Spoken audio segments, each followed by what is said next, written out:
Give me coffee in the morning, gotta have the coffee. Wake me up, shake me up, dip me back a pussy. 1 sip, 2 sips, and I'm feeling so alive. Coffee in the morning, it's the best way to survive.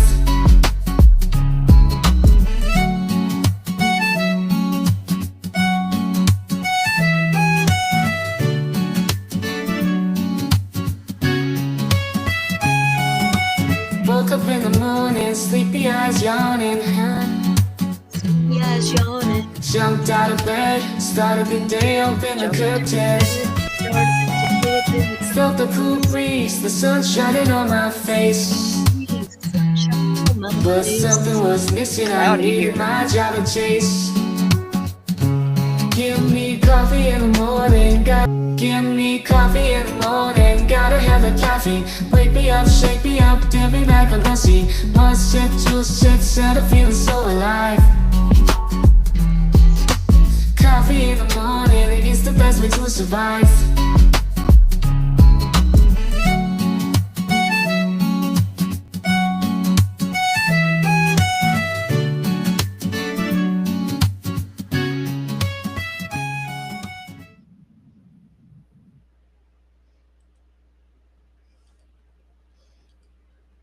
There I am. Good morning, good people.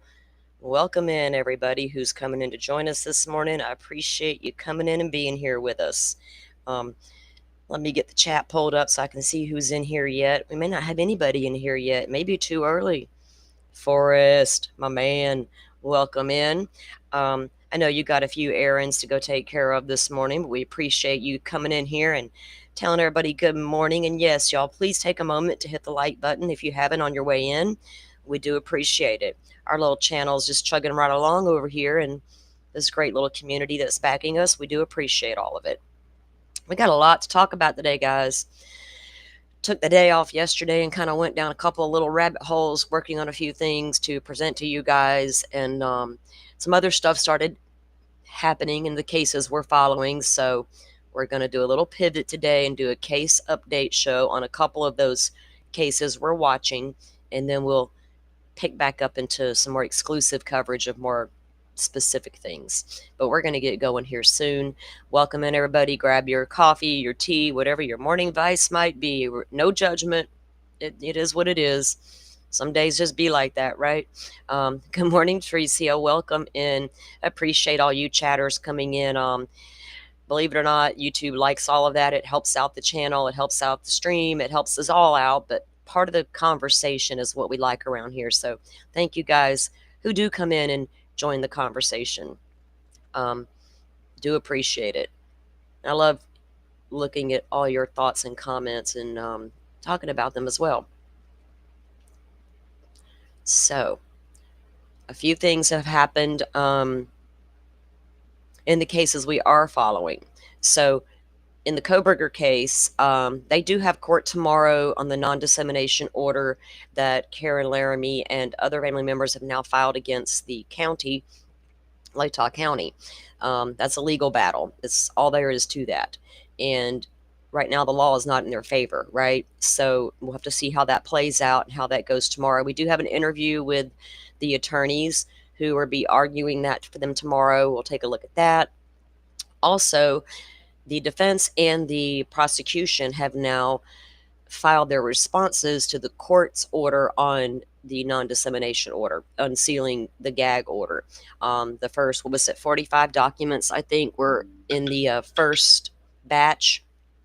And so they are still working on getting that taken care of. And we're going to read those documents. Interesting to say the least. Also, like I said, the Sheriff Mickey Stines, the new allegations that we reviewed the other day that came out in that Brian Enton interview with the allegations made against the judge.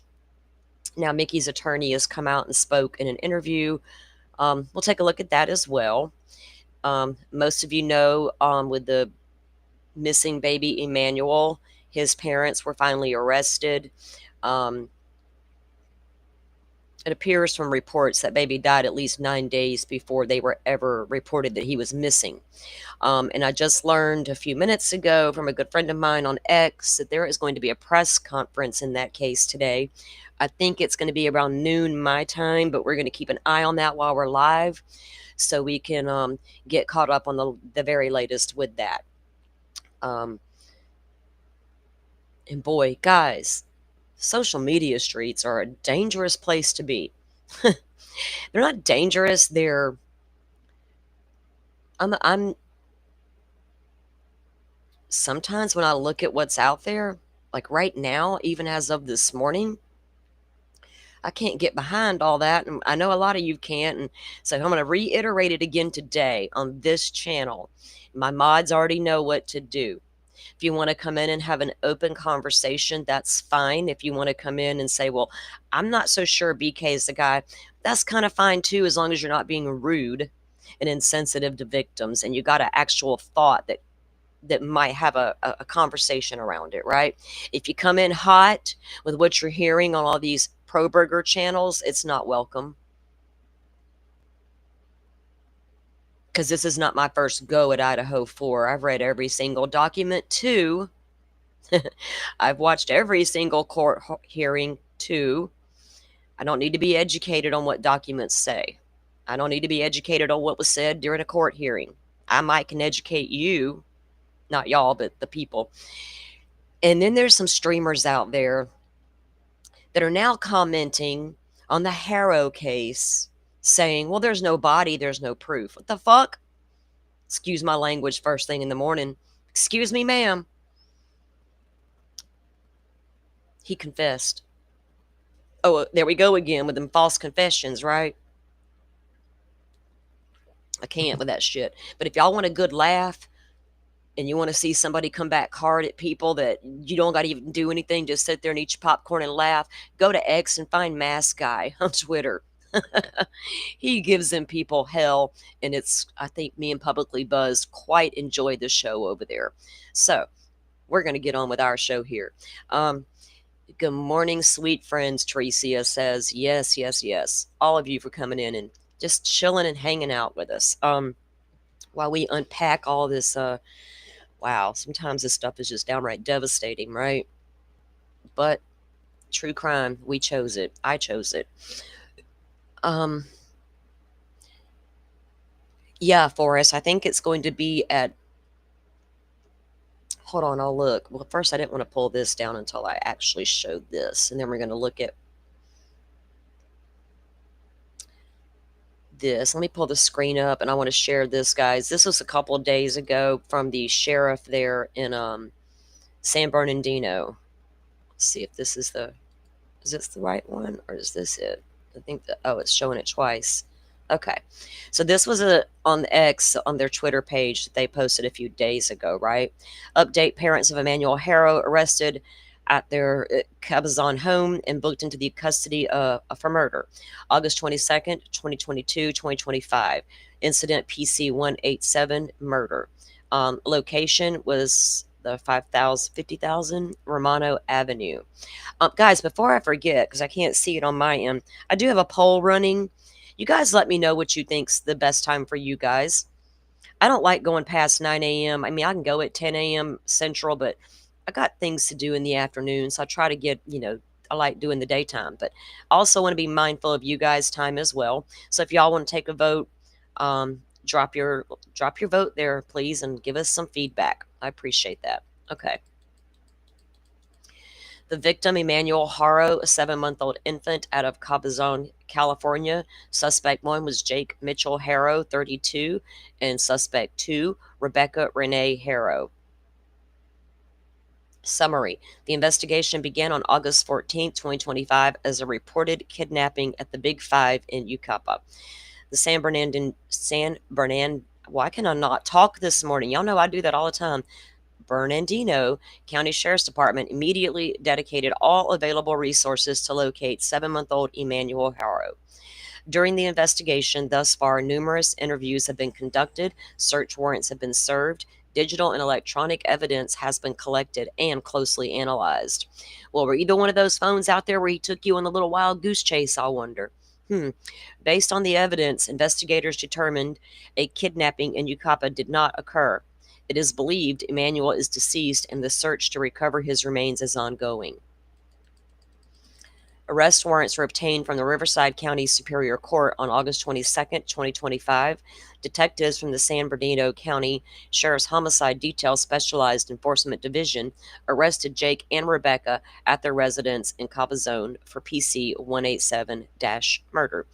Both suspects were booked into Riverside County Jail without bond. No other arrests have been made, and no suspects remain outstanding. While these arrests mark a significant development, our focus remains on finding Emmanuel. Sheriff Shannon Dickus stated, "The circumstances surrounding this investigation are tragic. We will continue to search for Emmanuel. I want to thank members of the San Bernardino County Sheriff's Department, the District Attorney's Office, and the Riverside District Attorney's Office, the Sheriff's Department, the community, the media for bringing attention to this case." And of course, you can click here to watch the video of their arrest.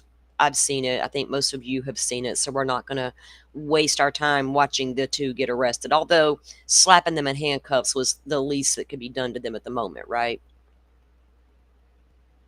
Yeah, you know who else is prosecuted a murder without a body? Bill Thompson, Latah County, Moscow, Idaho. Go figure. Go figure.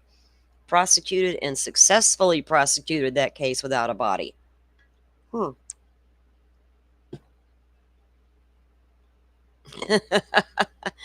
Forrest. Oh, goodness. 9 a.m. Eastern Time is 6 a.m. for you? Holy cow. I always forget about my friends across the oceans, right? I'm like, you guys, Forrest up there living in the future. Lordy, Forrest, we appreciate you always coming in. It don't seem to matter what time or day or night you're gonna, if you're awake, you're gonna pop in and do your thing, and we appreciate you, Forrest. I remember when I was running around these YouTube streets and I would run into Forrest everywhere and we'd be like talking. I'm like, dude, you got to be my mod. You're so good at this, talking to the people. All right. So that was that. And like I said, there is the tweet that, let me get that pulled up and I'll show you guys. And then we're going to keep an eye out for that for this afternoon. I guess around noon, because I looked it up. Like I always have to look. I had to get used to things that, like when Brian Koberger's case was still in Latah County, they were 2 hours behind me. Then he goes to Ada County. Then they're an hour behind me. It can be so confusing to keep up with everybody's darn time zones, can't it? And accommodate. All right, let me get this pulled up and show you guys where I got the information from a little while ago. Oh, no, we don't want that. Wrong button. Okay. District Attorney Mike Hestron, along with Sheriffs Chad Bianco at RSO and Shannon Dickus of SB County Sheriff, will hold a news conference with an update on the case of Emmanuel Haro today, Wednesday morning, beginning at 10 a.m. PT. So when I looked at that up, it's 12 noon my time. So we will keep an eye on that, guys, and we'll bring that up when it comes up here in just a little bit. Let me check something here. Let me get going here. Wow. I wonder how many people are watching that Adelson trial. Guys, I'm going to tell you, the story is wild, but I cannot get into the trial. I literally listened to like day 1, day 2 yesterday while I was busy around the house doing things. I'm like, this is kind of interesting, but let me tell you why I think I figured out why I don't want to watch it. I even tried to get down with the Publicly Buzzed is doing Charlie's trial on Murder Church. I sat down to watch some of that with them guys, and I ended up, well, some other news started popping off, so I had to go check out some things. But I feel like that Donna Adelson lady, her energy and mine don't jive, and I don't like her. She freaks me out. She's creepy in every kind of way. I can't even stand to look at her. I feel like there's a bunch of entitlement happening right there with those people. I don't like my husband anymore. He won't let me do what I want. Oh, honey, well, we'll just kill him and get it over with. What the hell? The man deserves justice, Dan Markle. I hope you get it finally, and I hope the old lady goes to right off into the sunset into the one of the Florida penitentiaries we got here. Guys, that case, I just can't. I don't know. I tried so hard. Like, I had to really try to get into Karen Reed. It took 2 trials to get me there. Like, I'm not even, I got enough going around in my brain. That Adelson lady creeps me out. But so maybe a lot of people are over there checking that out today. Because that really is a wild story. Like, the one guy was testifying and he was like, well, I told the other guy we could have just went and robbed Charlie for all of his money and versus going and committing murder to get the money. I'm like, well, shit, that's what I would have done. Y'all are too, whatever. Y'all do you. Now you're all in trouble. So go face the music, right? Jeff H. Welcome in, Jeff. I was, I stole one of your videos last night. Well, I didn't steal it. You put it out there for everybody to see and use. It's not your video, but I got it from your channel because I knew I could go find what I needed right there. And lo and behold, I found it right off the bat. So I appreciate you. I needed something specific and you had it. And so I kind of was trolling you last night. Not going to show any of that today. It is something I'm working on for another show. Tricia, you can't stand her either. She just gives a weird vibe, right? And I'm an energy person. Like, trust me, Koberger and I, that dude knows. I see right through those little beady eyes of yours, right? But that lady, lady, get out of here with that energy. I don't want a part of it. It's disgusting, and I feel like I need a smudge after I looked at her. And speaking of the Adelson stuff, okay, and then we hear, Stefan Stearns and his obsession with his mom. We hear Koberger and his mother calling mother constantly, mother this, mother that, mother, come save me. What we got over here in the Adelson case, we got an overbearing mother again. What are y'all doing, mothers?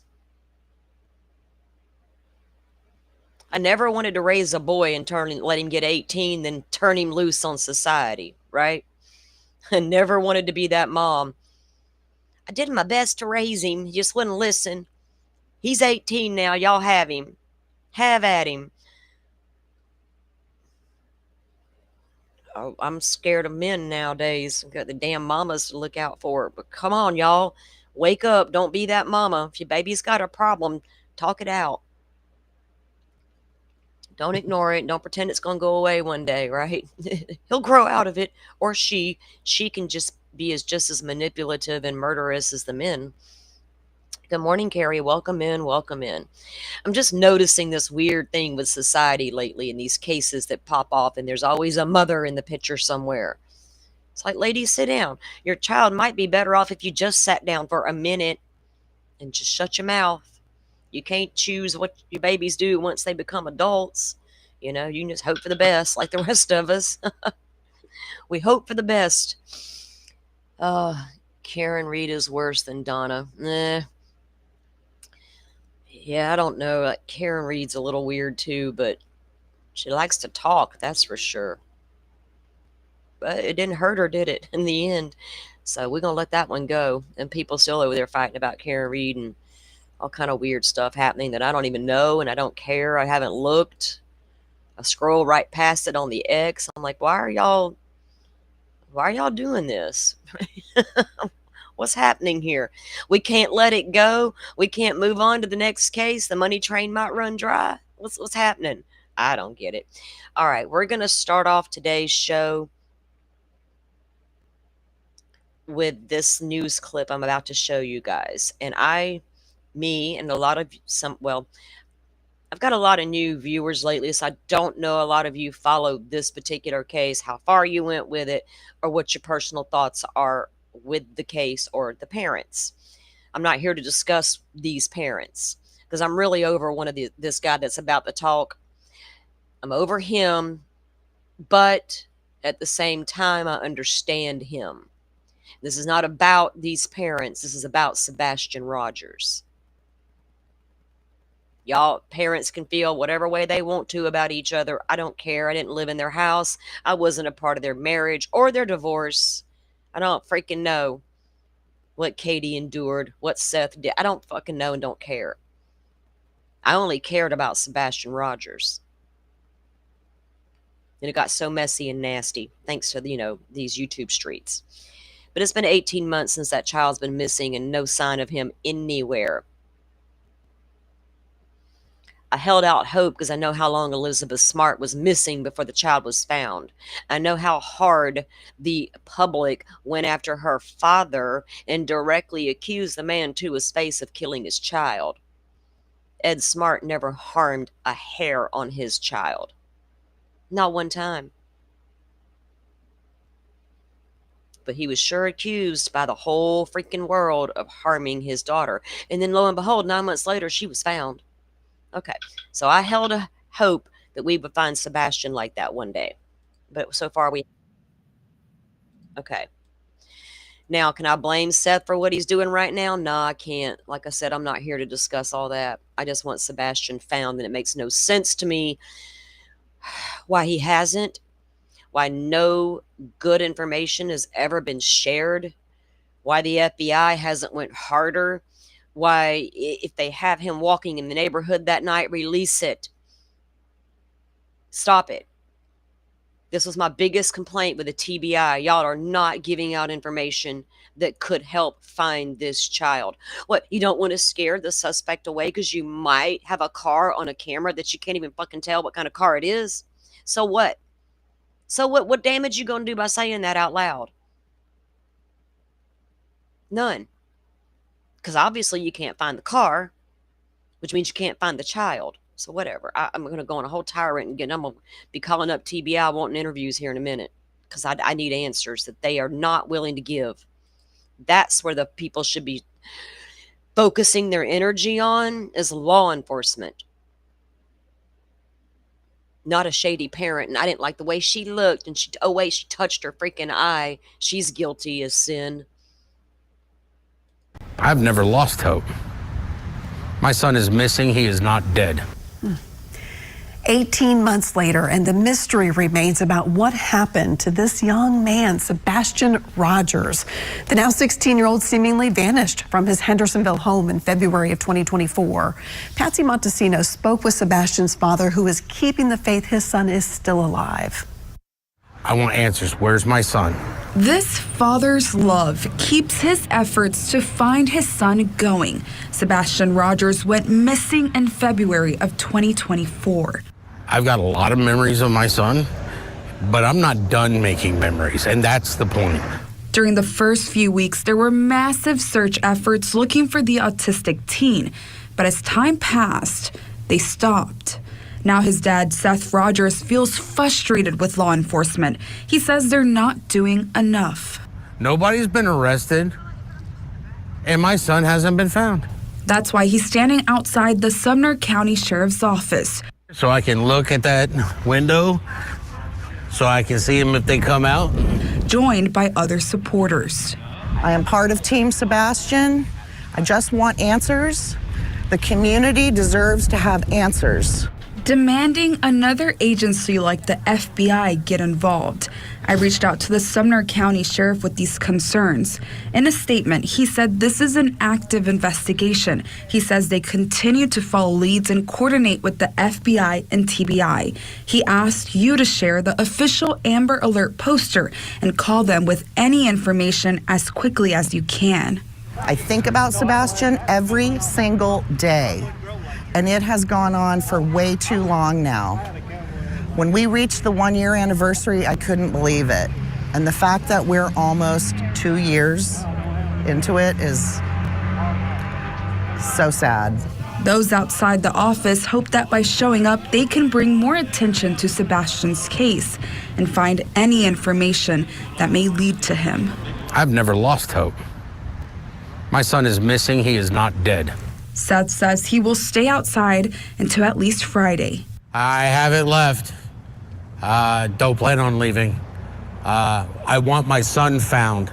reporting in Sumner County. And tell us what you're doing to find him. I'm Patsy Montesinos. Sheriff Craddock, we need answers. News Channel 5.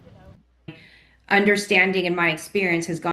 Okay, he gonna stay out there, I guess, in front of the jail till Friday. He didn't have a lot of people around him. I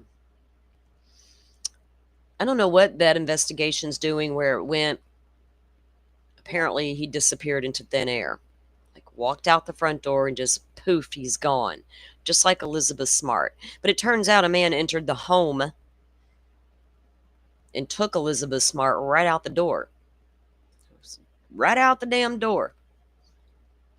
But they couldn't find her for 9 months. I think the police do know more, but if they do, why? What's taking so long, Carrie? Right? If you know something, why has it not led to anything? Nothing. Not a sighting, not a car we're tracking, nothing. Radio silence. It makes no sense that they would do that. If that was my kid missing and I didn't have anything to do with it, and I absolutely knew that, I don't know that I would be as calm as Seth Rogers right now. I would not be silent like Katie, because I would not allow assholes on social media to scare me off from finding my child. I don't give a shit what you say about me. You don't even know me. What you gonna do? Get on the big bad YouTube and hurt me with some words and force me into hiding? No, not me. Maybe someone like Katie, but not me. It makes me so mad. I want to go down there and search. If I lived closer to Tennessee, I would have been down there day one. I wouldn't have had my camera out filming everybody who showed up to claim they were going to be looking for Sebastian Rogers. You know what I mean? Put the camera down, get out the car, and take a walk. Go find him. Anyway, I got to get off of that because it's going to make me so mad. I don't want to be mad. I just want to drink my coffee and talk true crime with you guys. So we got to get on with the show because there is more out there. All right. So hopefully... Uh-oh.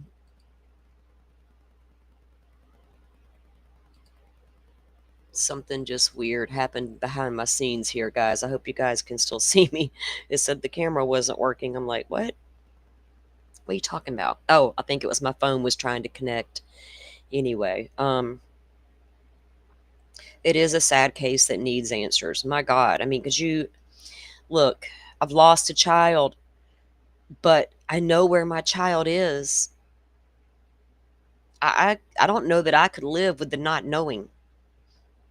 I know somebody who's got to do that right now today. I think about her every single day. Every day for 12 years, she's had to wonder, where is my daughter?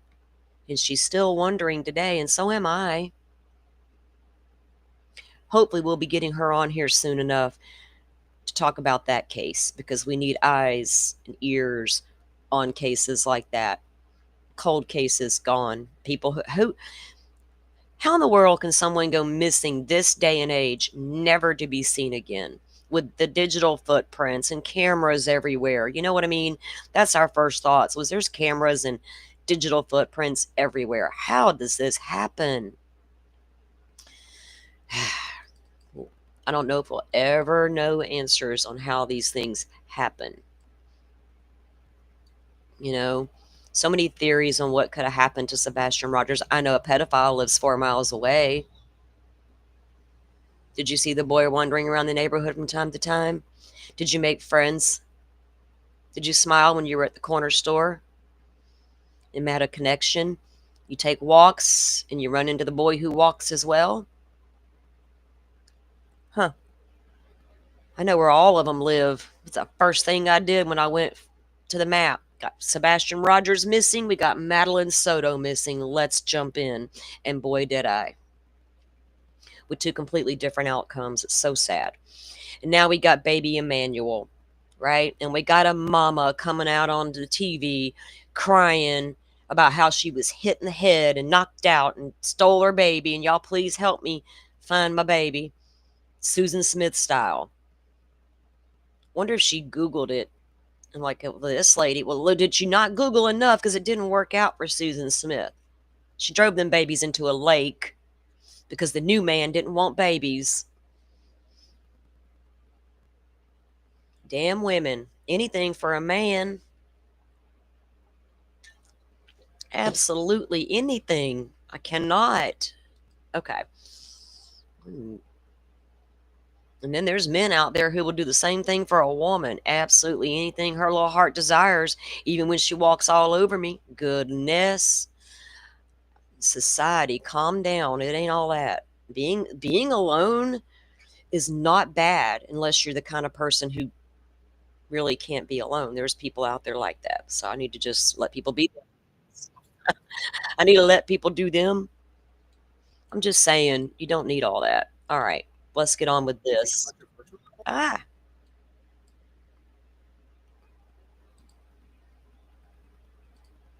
Okay. Right, Tracy? My kids become above all, everything, including that man. What man? What man? I didn't even date when my youngest, because there's 15 years between I got two sons. I got the oldest son, then the youngest son, and they're 15 years apart. So when I dated someone he's now 18, when he was young, he didn't even know that person for the longest time. You ain't coming around my baby. I don't know you like that. Mm-mm. Go home. I'm so picky.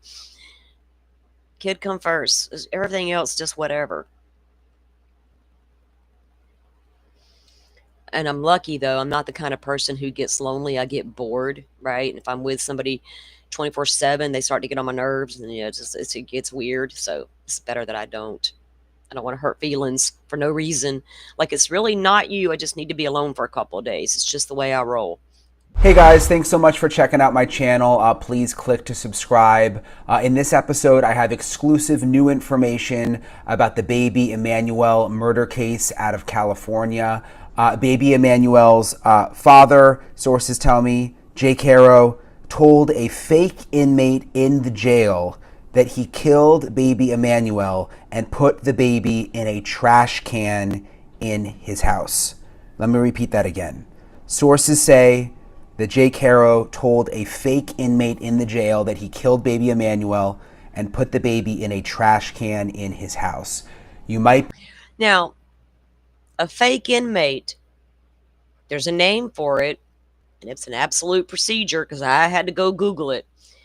But that dude talks to a random guy in jail and confesses to what he did to a rando.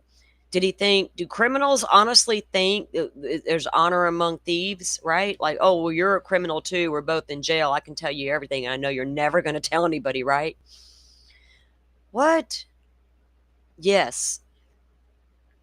The Perkins operation. They will plant a fake inmate inside of a jail to see if the perpetrator will talk. Y'all think they put one in there with Brian Koberger? He's like, wait, you're fake. Be wondering how police got this information. This is part of what I'm told is called a Perkins operation. A Perkins operation, which is when police use a fake inmate to try to get information out of someone who has been arrested and who is inside the jail. This Perkins operation came after, I'm told, Jake Haro confessed to police that he rolled over in bed and killed the baby by accident and then buried the baby. So that is what Jake Haro told police, which is why he took police to that spot out along the freeway. This video that we have that shows him out there searching. That story, I'm told police believe, was all made up. First, they got that story. Then they decided to do the Perkins operation, I'm told, which is when they used the fake inmate and when they say they got the information. So this fake inmate under the Perkins operation, are they trained in like psychological warfare? I'm going to get in here and make this guy my friend. I could do that shit. I need to go call my county jail. Y'all need somebody? Because it'd be fun. I'm not even going to lie. I could do it. You can trust me, honey. Tell me everything. Good Lord. But what if your cover gets blown in jail and the inmates turn on you? Oh, boy. That Jake Haro actually killed baby Emmanuel and put baby Emmanuel into a trash can. Meanwhile, baby Emmanuel's mother, I'm told, is still sticking to the same story. They also did a Perkins operation with her in jail, and she is standing by her story that baby Emmanuel was kidnapped. That is also, you'll remember, what she told a reporter who she talked to. Okay, so when they Perkins operation her, she's sticking to the story. Does she not know that Jake's not sticking to the story anymore? Right? They probably agreed before the cops came running in there to arrest them. Hey, no matter what, we're sticking to that story. You better know who you're committing crimes with. In jail. So many tragic twists and turns in this case.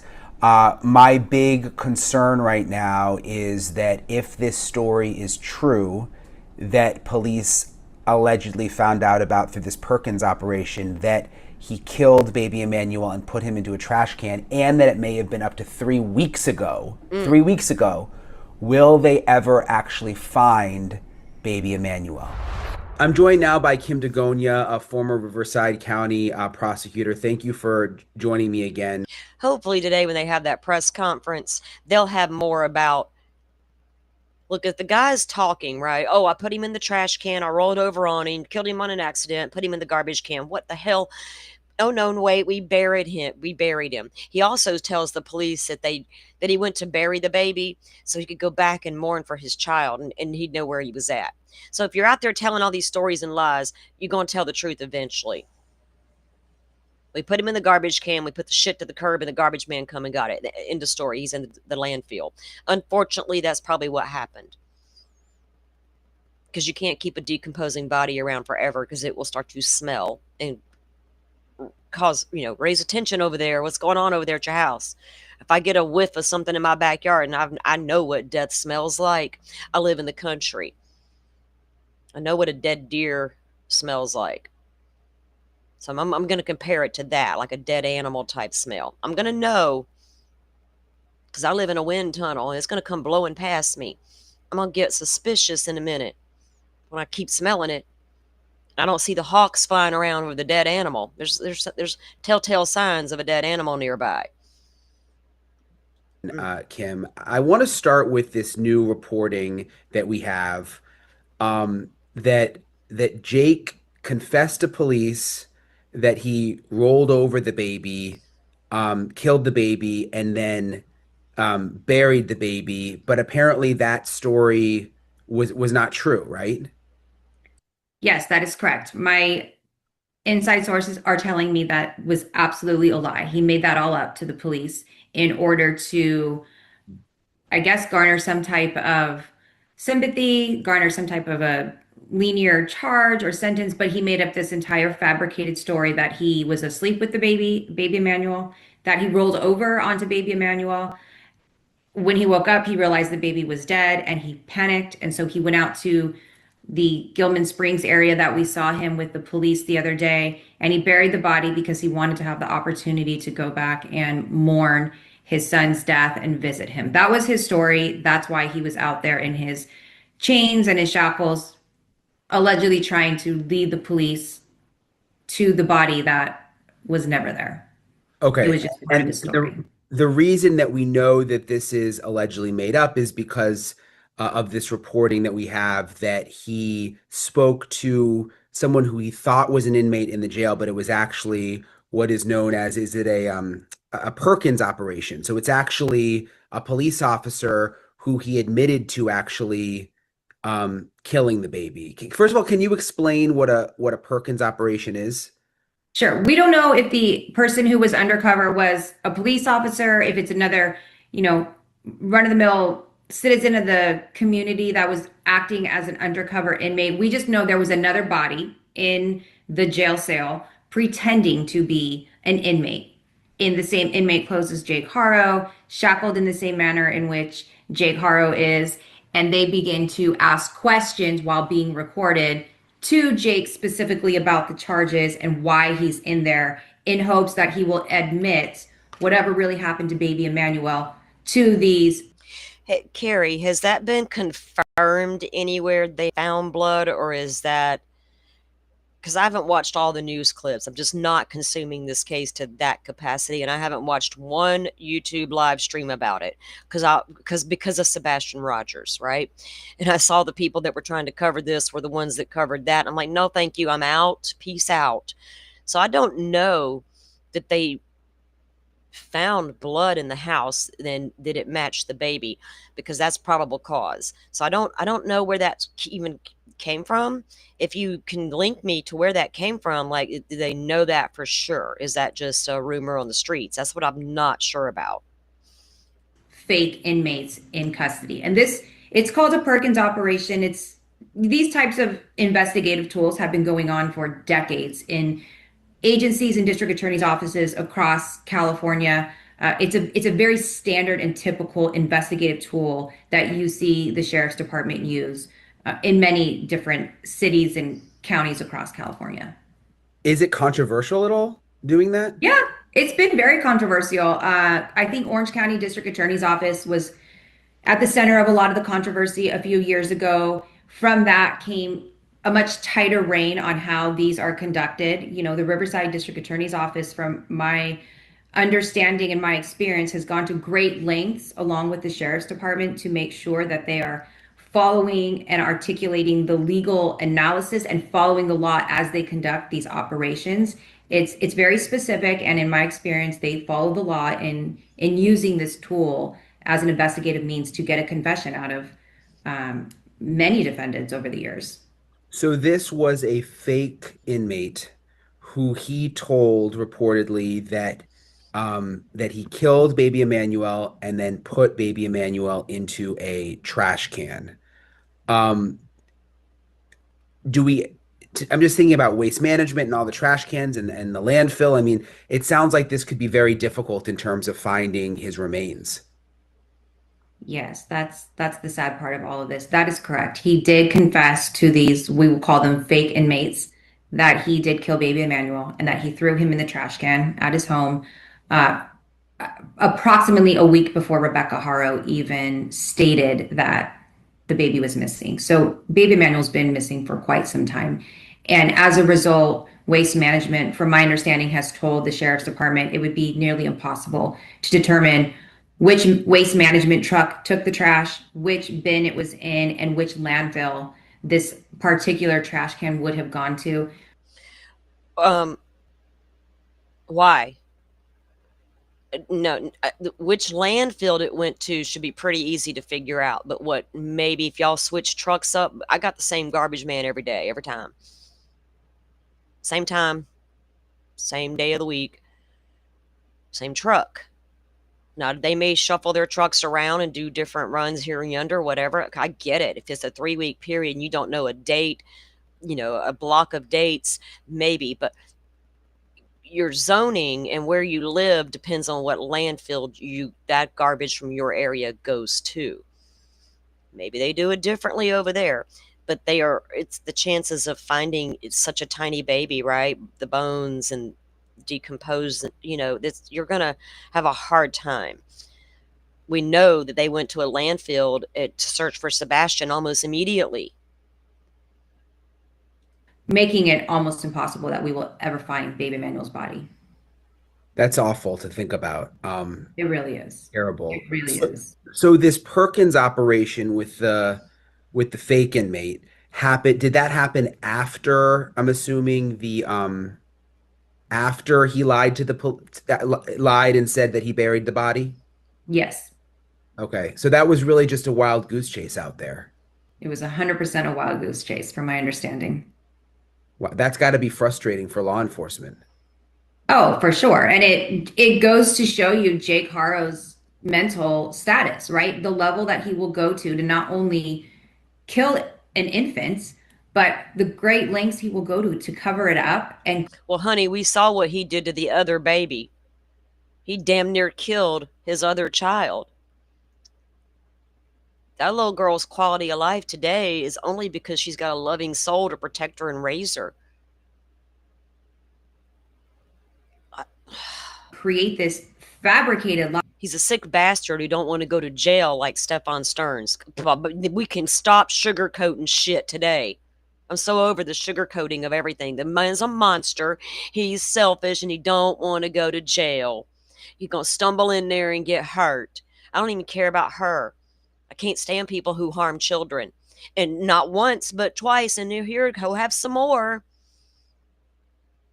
Who are we to stop you from having more babies?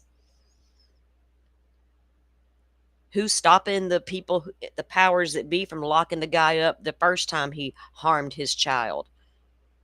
If that had occurred and he went to prison, didn't get out on probation, parole, whatever, little slap on the wrist, oh, you just harmed a child, we'll let you out soon, don't worry. Hope you learn your lesson.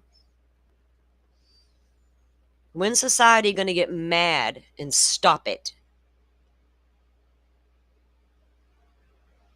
Butterfly and I were, where were we at last night, Butterfly? And we heard that damn phrase, derivative immunity, and both of us at the bing, bing, bing, Jen Soto. What are we doing here? You didn't need Jen Soto to testify against Stephon Stearns to put him away for the rest of his natural life. You didn't need it because you had all the evidence on the phone. What was Jen going to testify to on the stand? Yeah, that's my daughter in the pictures. Yes, that's my daughter in the video. Well, I'm not sure that's Stephon because I don't recognize his junk. Such a fabricated lie that he allowed investigators to participate in something that's not ordinarily done, which is basically taking a field trip out to a fake crime scene. I mean, he created all of that in his mind, knowing it was a lie, knowing it was fake, and lived out the entire lie for the next 24 hours with law enforcement. That's pretty intense. Yeah, and Okay, was Jake beating Rebecca, threatening her life? You leave me, I'll kill you, all the things. You're going to have to kill me, buddy, because you're not beating my baby.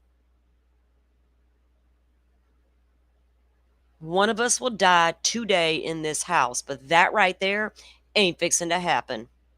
That you're dealing with. I'm thinking back to his story. He said that he was mourning his son, so he buried him. Like, how does that make any sense?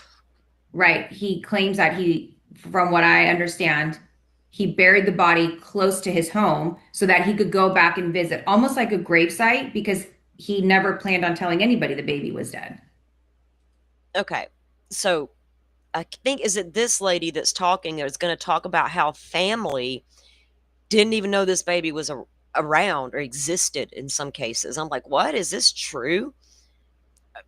I couldn't imagine my sister or a cousin or whatever, somebody having a baby, and I didn't, I don't keep up with everybody's ins and outs. I've got a lot of family, but to have a little surprise baby no one knew about. And then, my God, the streets are disgusting. Oh, they stole that baby. That's why they didn't want nobody to know he was there. Like, oh God, can we not add on to it? Jesus Christ, they can look up birth records and see this woman gave birth to a baby boy in a hospital. They didn't steal the baby. Maybe they did. I don't know, but I ain't seen nothing about no baby stealing. But that was all made up. Yes. Okay. And then we've also reported that Rebecca Haro, that there was also a Perkins operation with her. So a fake female prisoner, and that she has been sticking to her original story, which is similar to what she said to the reporter for the newspaper who got through to her, that, that there was this, essentially this kidnapping, and that they don't know what happened. It's kind of interesting that that she's sticking to the original story, and it sounds like he's, not. Right. That's my understanding. She is sticking to this story that somebody stole her baby and she wants him to be brought home. What do you make of that she's still sticking to the story? I don't know. I was not there to watch the Perkins operation or to watch any of her interviews, but my best guess would be there's probably something mentally off. Right, Tracy, I check on my kid.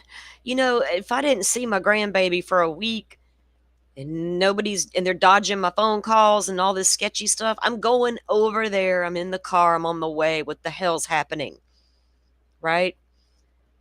I don't get it. How do people not know stuff? I get it if you have no family and you're just like a shut-in and, whatever. But 9 times out of 10, somebody somewhere knows you. You got a neighbor who don't ever see you coming and going with your babies and then notice one's not there. What happened to their other kid, I wonder? Do you know? I mean, come on. How does people not know stuff? And how do you live with a serial killer and not know it for all them years? Jesus Christ. We got to rethink ourselves when that happens.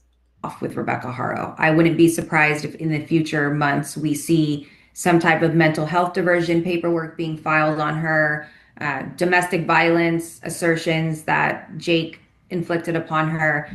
I don't think we're done with hearing the backstory behind Rebecca. I don't. I think there's more to come. Do you think she's trying to cover for him? I'm not sure at this point if it's trying to cover for him or if it's a cycle of abuse where she's afraid. I don't know if there's maybe some cognitive lowered intelligence that she. Okay. I am anti-domestic violence. I unfortunately lived with a monster for nearly 15 years, so I get it. Don't come at me with the domestic violence bullshit talk, lady. I'm not the one. I'm simply not. Because we could have a whole show on just that subject, right? But I don't. Ain't enough abuse in the world. Are you protecting your baby by keeping yourself alive, ma'am? Because guess what? You're not protecting your baby. You're protecting you. And we need women to start understanding that. Don't stay in a marriage, men or women, because these babies need us both. Do they? Do y'all see what you're doing to each other in front of the babies? She's, just repeating what she's been told. But like I said, again, I don't think we're done hearing the backstory to Rebecca. I think there's more there. You ever heard of the movie called The Burning Bed? It's a damn good movie. With these Perkins operations, since you have been a part of many before in your past, do they record them or how do they work? Like, how do they go down? How do they find the people? I'm sort of fascinated by it. I'd never heard of it before. How do they find the people to do this? Do they record them? Like, kind of walk me through the whole. Brian, I hear you, and I went and looked it up. Unlike you, I'm not going to ask her. We're going to look it up ourselves. Yeah, I see her using that and getting out. No, I don't think she's going to get out of it, Carrie. No. I'm coming in hot as a prosecutor on that one. I understand domestic violence. You're not getting away with it. Just like Jen Soto shouldn't have got away with, I didn't know nothing was happening. Ma'am, you neglected your child. You neglected to keep your child safe. We have laws against that in Florida.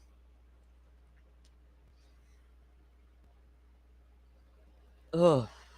Me too, Tricia. A broken home over the abuse any day. Do you want your babies to grow up and think that's normal and acceptable?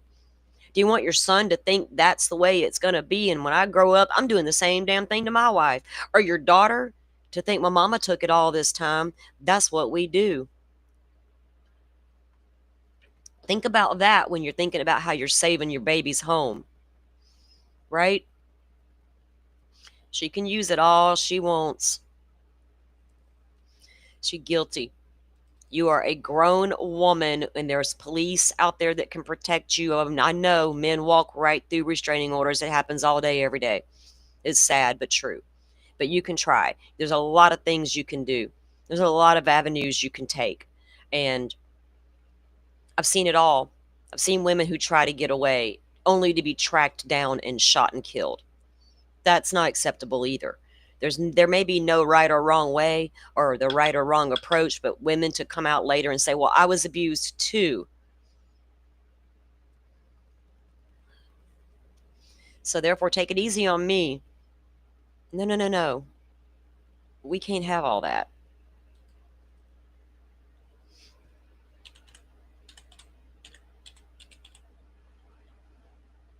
Hold on one second, guys. I'll do that at.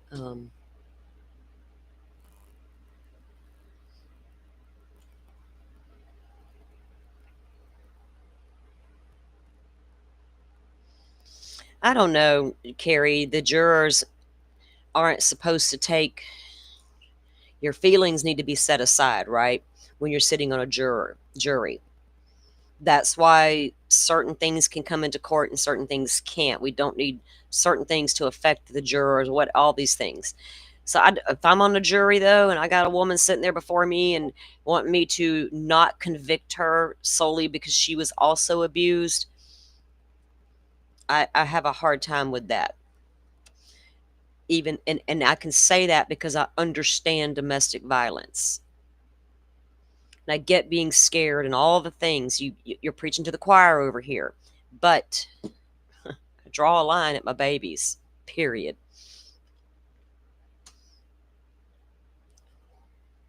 All right, let me get this pulled up, guys. 1 second.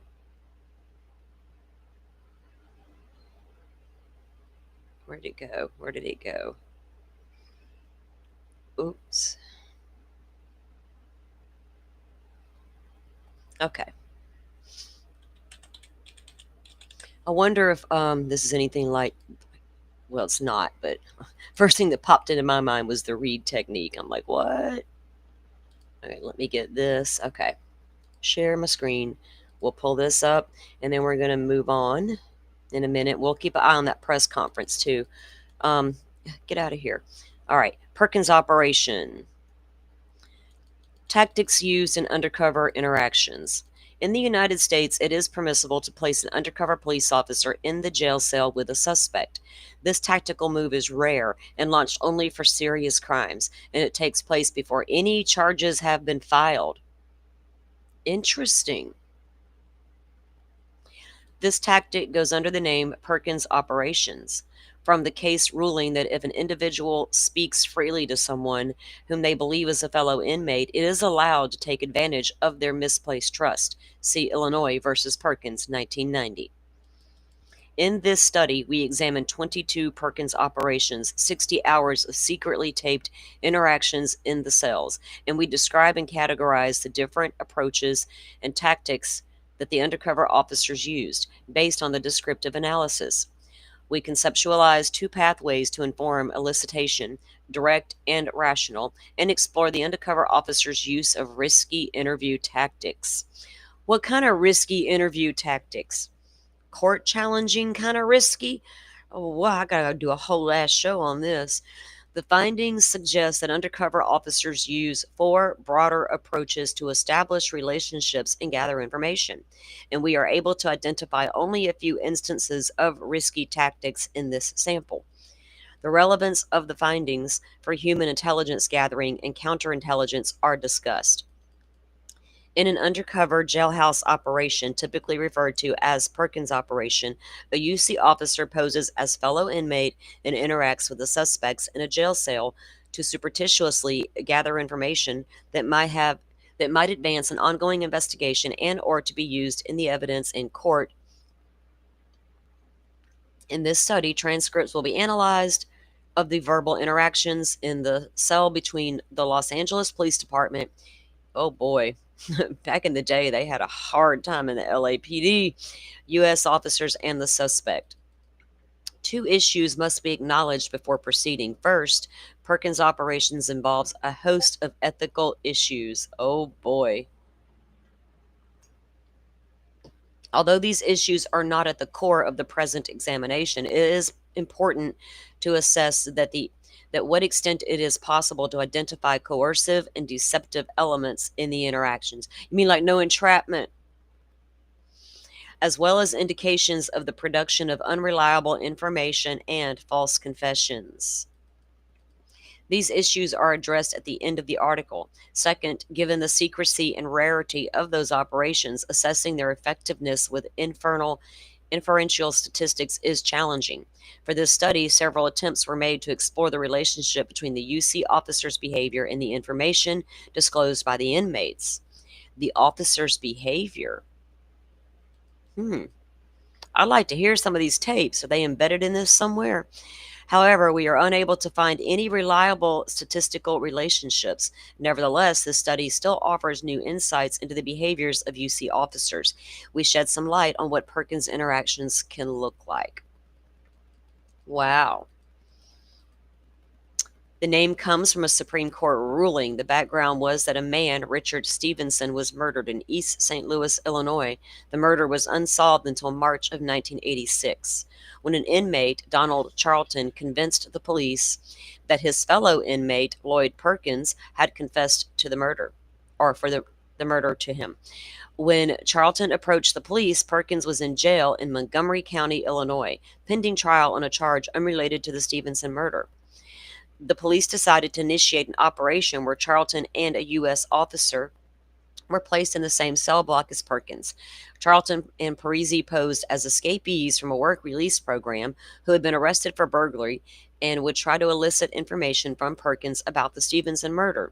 Staging the moment, Parisi and Perkins asked Perkins if he had ever done anybody.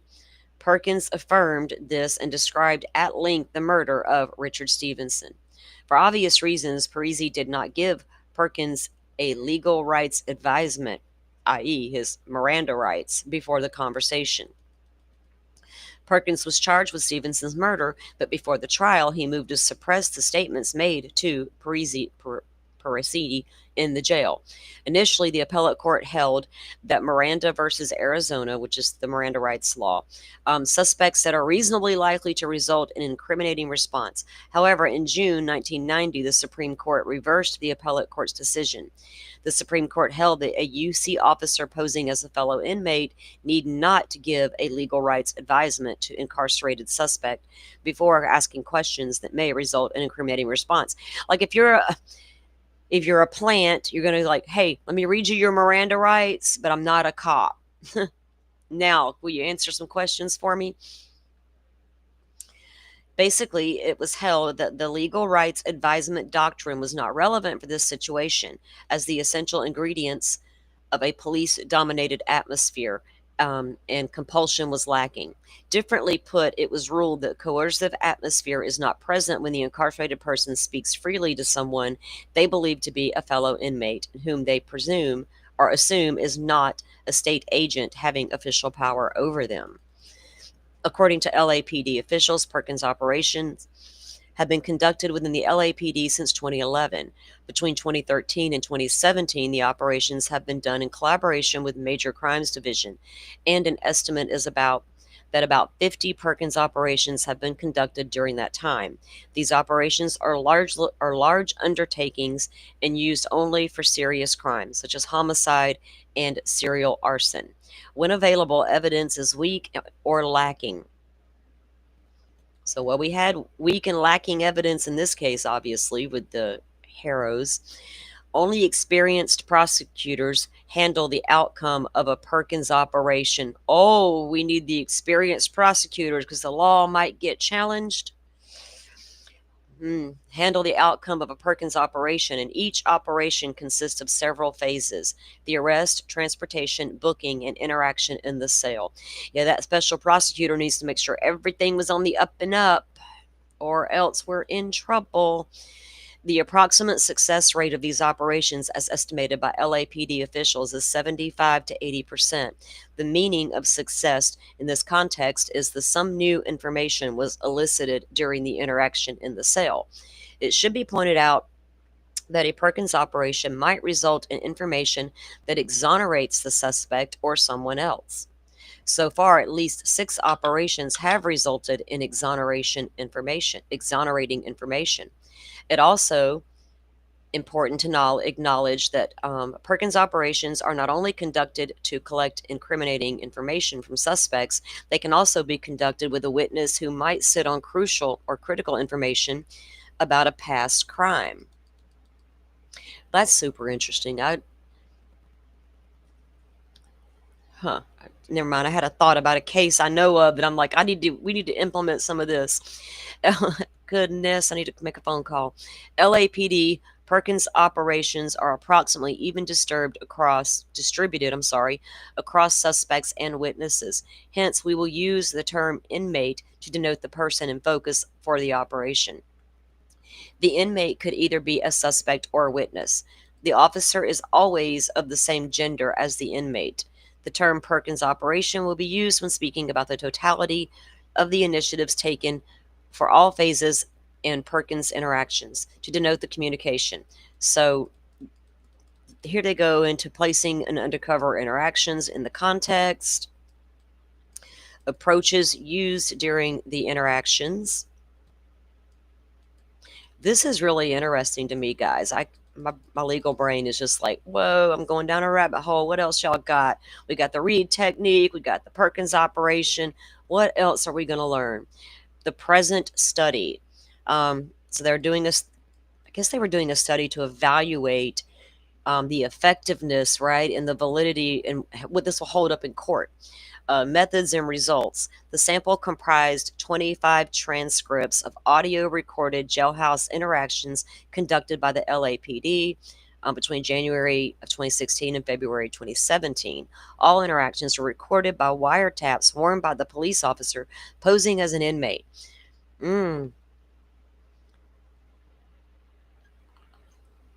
You know, they got him in one of those cells, all cameras on him at all times. There's probably a guard outside the door, but then the inmate wouldn't speak freely if a guard stood outside the door. They better hide that wire really good. Like, I would be like, are you wearing a wire, dude? Are you serious? But we know we don't have some of these criminals are not super smart. You're in jail too. Let's just chat about all the crimes we did. Maybe I can use your crimes to help me get out of my crimes.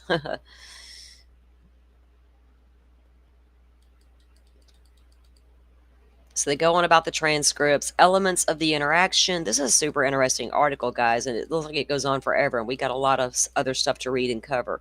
Relationship building. You got to get in there. Hey, you got to get in there and work fast, right? How do you... Some people just open right up to people. Some people have a gift. They can get people to open up to them, right? Some people are super standoffish. So that relationship building, how long would it take to get a criminal to open up? It apparently didn't take Jake long at all to start opening up to his little undercover buddy. So explicit gathering, what? Explicit information gathering. Subtle information gathering. We identified 4 behaviors that unobtrusively encourage the inmate to elaborate on specific topics, and provide specific information. For self-disclosure, we coded instances when the officers shared information in order to encourage the inmate. Oh boy. Let's talk about this case I saw on the news last night. Let's set up this entrapment. Oh my God, please. Defense attorneys can have a field day with stuff like this. If this had been used on old Koberger over there, Ann would have been like, not so fast. Not so fast. But if it's the accepted method, what's she going to do? Y'all entrapped me. Y'all entrapped Mr. Koberger. It should be noted that the subtle information gathering tactics are closely related with relationship building. Evidence stimulation. What? Evidence stimulation involves creating a change to the inmate's situation that makes it less obtrusive for the officer to ask explicit questions about a critical topic. In some instances, a prison guard would come by the jail cell to request a DNA swab from the inmate. Other instances, a detective would approach the inmate and reveal the new evidence had emerged and the inmate's charges had been changed. Even if that wasn't true,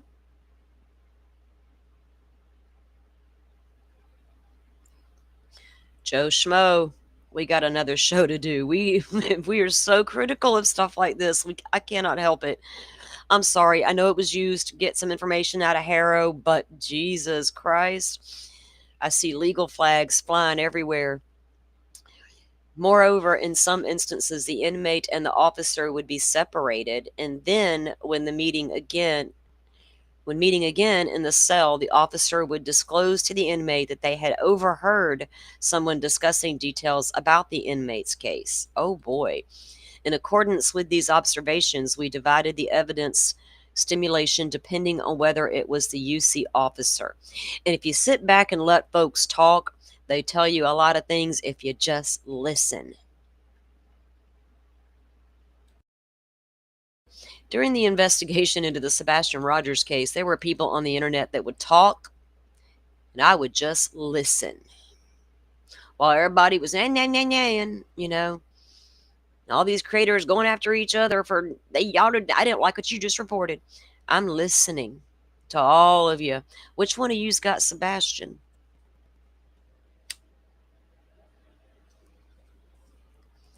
I'm going to leave it right there. Risky tactics. Amen. The outcome of the interactions. The study analyzed 22 interactions in jail cells between U.S. officers and inmates. The descriptive analysis showed that USC officers attempted to establish and maintain a relationship with the inmate while seeking to gather information via explicit and subtle information gathering tactics, and discreetly using evidence stimulating to create openings to discuss critical topics. Now, this is the kind of information law enforcement don't want out there, because you got criminals like Koberger who he studied criminology. He'd have known whatever. But you don't want the average criminal out there going, they do what? I knew that dude wasn't right. I knew that dude was fucking poking at me to get me to talk. Observations.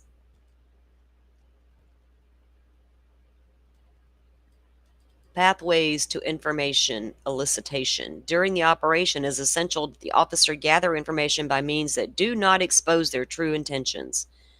Well, no shit. Oh, look, they got a cute little diagram to explain how it works.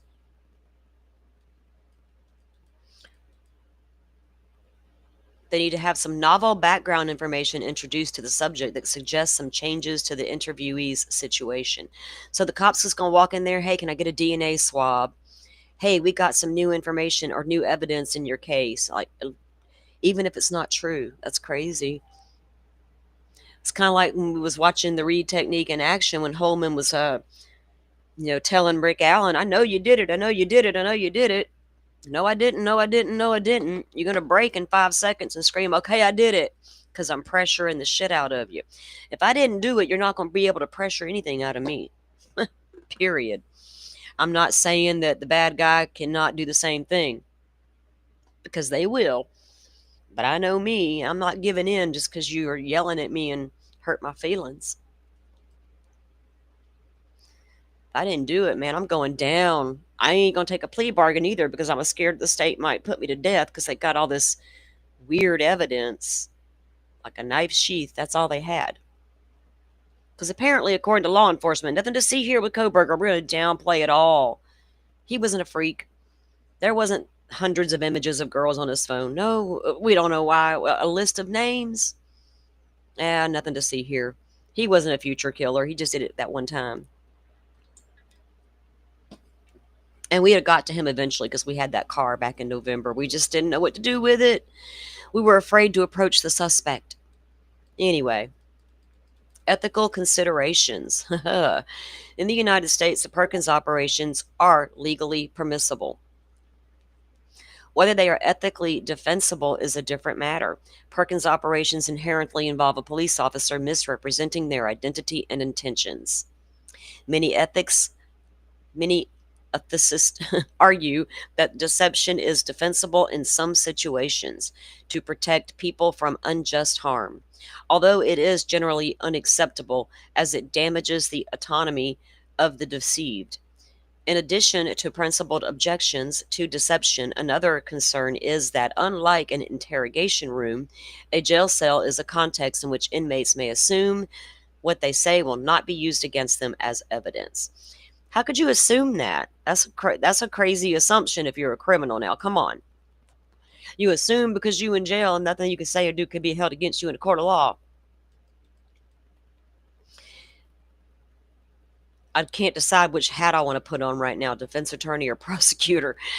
Considering that there are notable examples of innocent people wrongly assuming that their confessions might not be used against them in the traditional interrogative context, having USC officers, I wonder if they put anybody, because Rick Allen was in confinement. I don't think they put plants in there like an undercover cop. They just put odinous guards in there instead. Anything to get a confession? I don't know if we're cool with that, or if we should be. Unfortunately, we cannot evaluate the full palette of dangers that Perkins' operation might pose. Well, too bad Jake just didn't spill the beans outright and y'all found that little baby by now. He's over here lying to everybody. One final note, the moral and ethical dilemmas should also be considered from the perspective of the U.S. officer, as they have to establish personal connections and trusting relationships that may have to deceive and betray. Hence, the psychological stressors that the officers may experience should not be underestimated. How is that a psychological stressor? I'm not so sure that would stress me out if I was the cop being put in there. I'm like here to do my job. Let's get it on. Talk to me, baby. I'll give you some of my coffee. Open up to me and let it all out. It's okay. But we're so worried about them officers and their mental health struggles. Limitations. Lordy, as it goes on and on and on. Look, conclusions. To establish a relationship, the officers would commonly attempt to familiarize themselves with the inmate and reinforce the inmate's emotions. Man, I understand what you're going through. That cannot be hard. That can't be easy, right? Your baby's missing. They all think you did it. Evidence stimulation was used in almost all operations, although discreetly, in which the suspects were informed that new evidence has emerged. Kind of like Rick Allen, the day he was being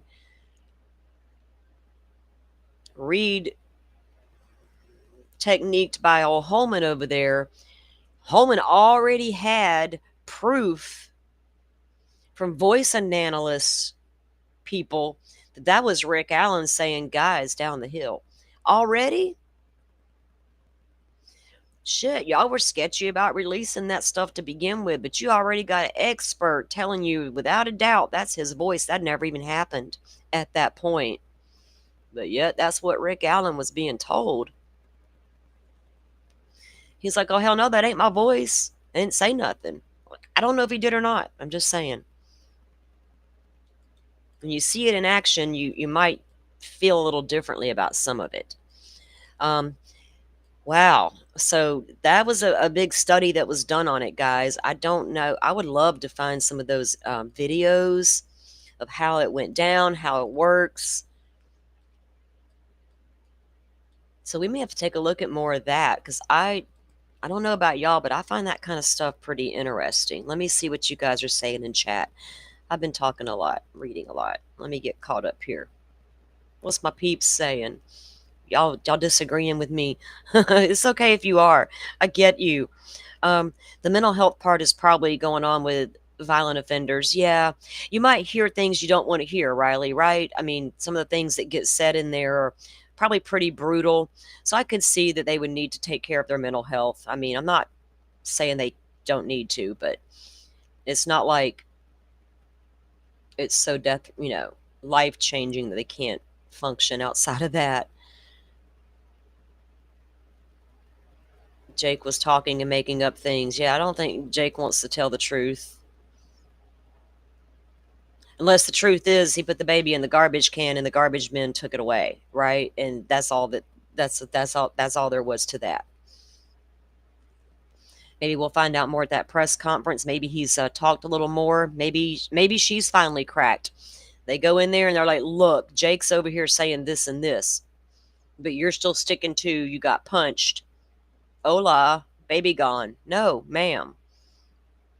It's time to give it up, right? The jig is up.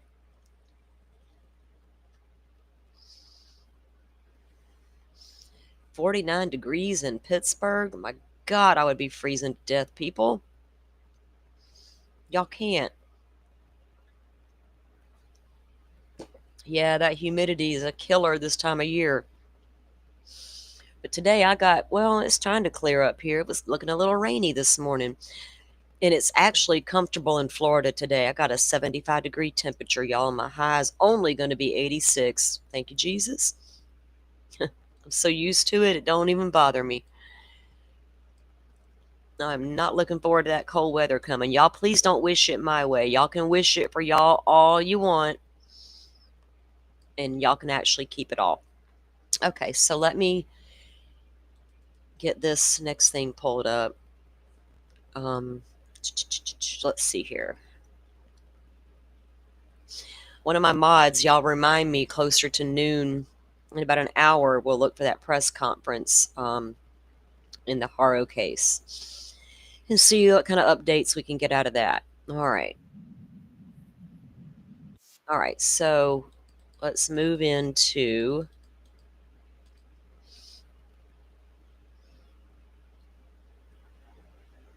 okay, so like I said, tomorrow is the hearing in the Coburger case with the Karen Laramie versus the Latah County there over the dissemination of the video body cams and the images, all crime scene related stuff. Now, the law is not on her side, unfortunately, and I don't know that it should be, because we there's a fine line, and we can't pick and choose. We can't say, okay, this case we don't need all of this, but this case we need all of that. This case we can't do that, because they're all sensitive in nature. They're all going to have things that aren't pleasant.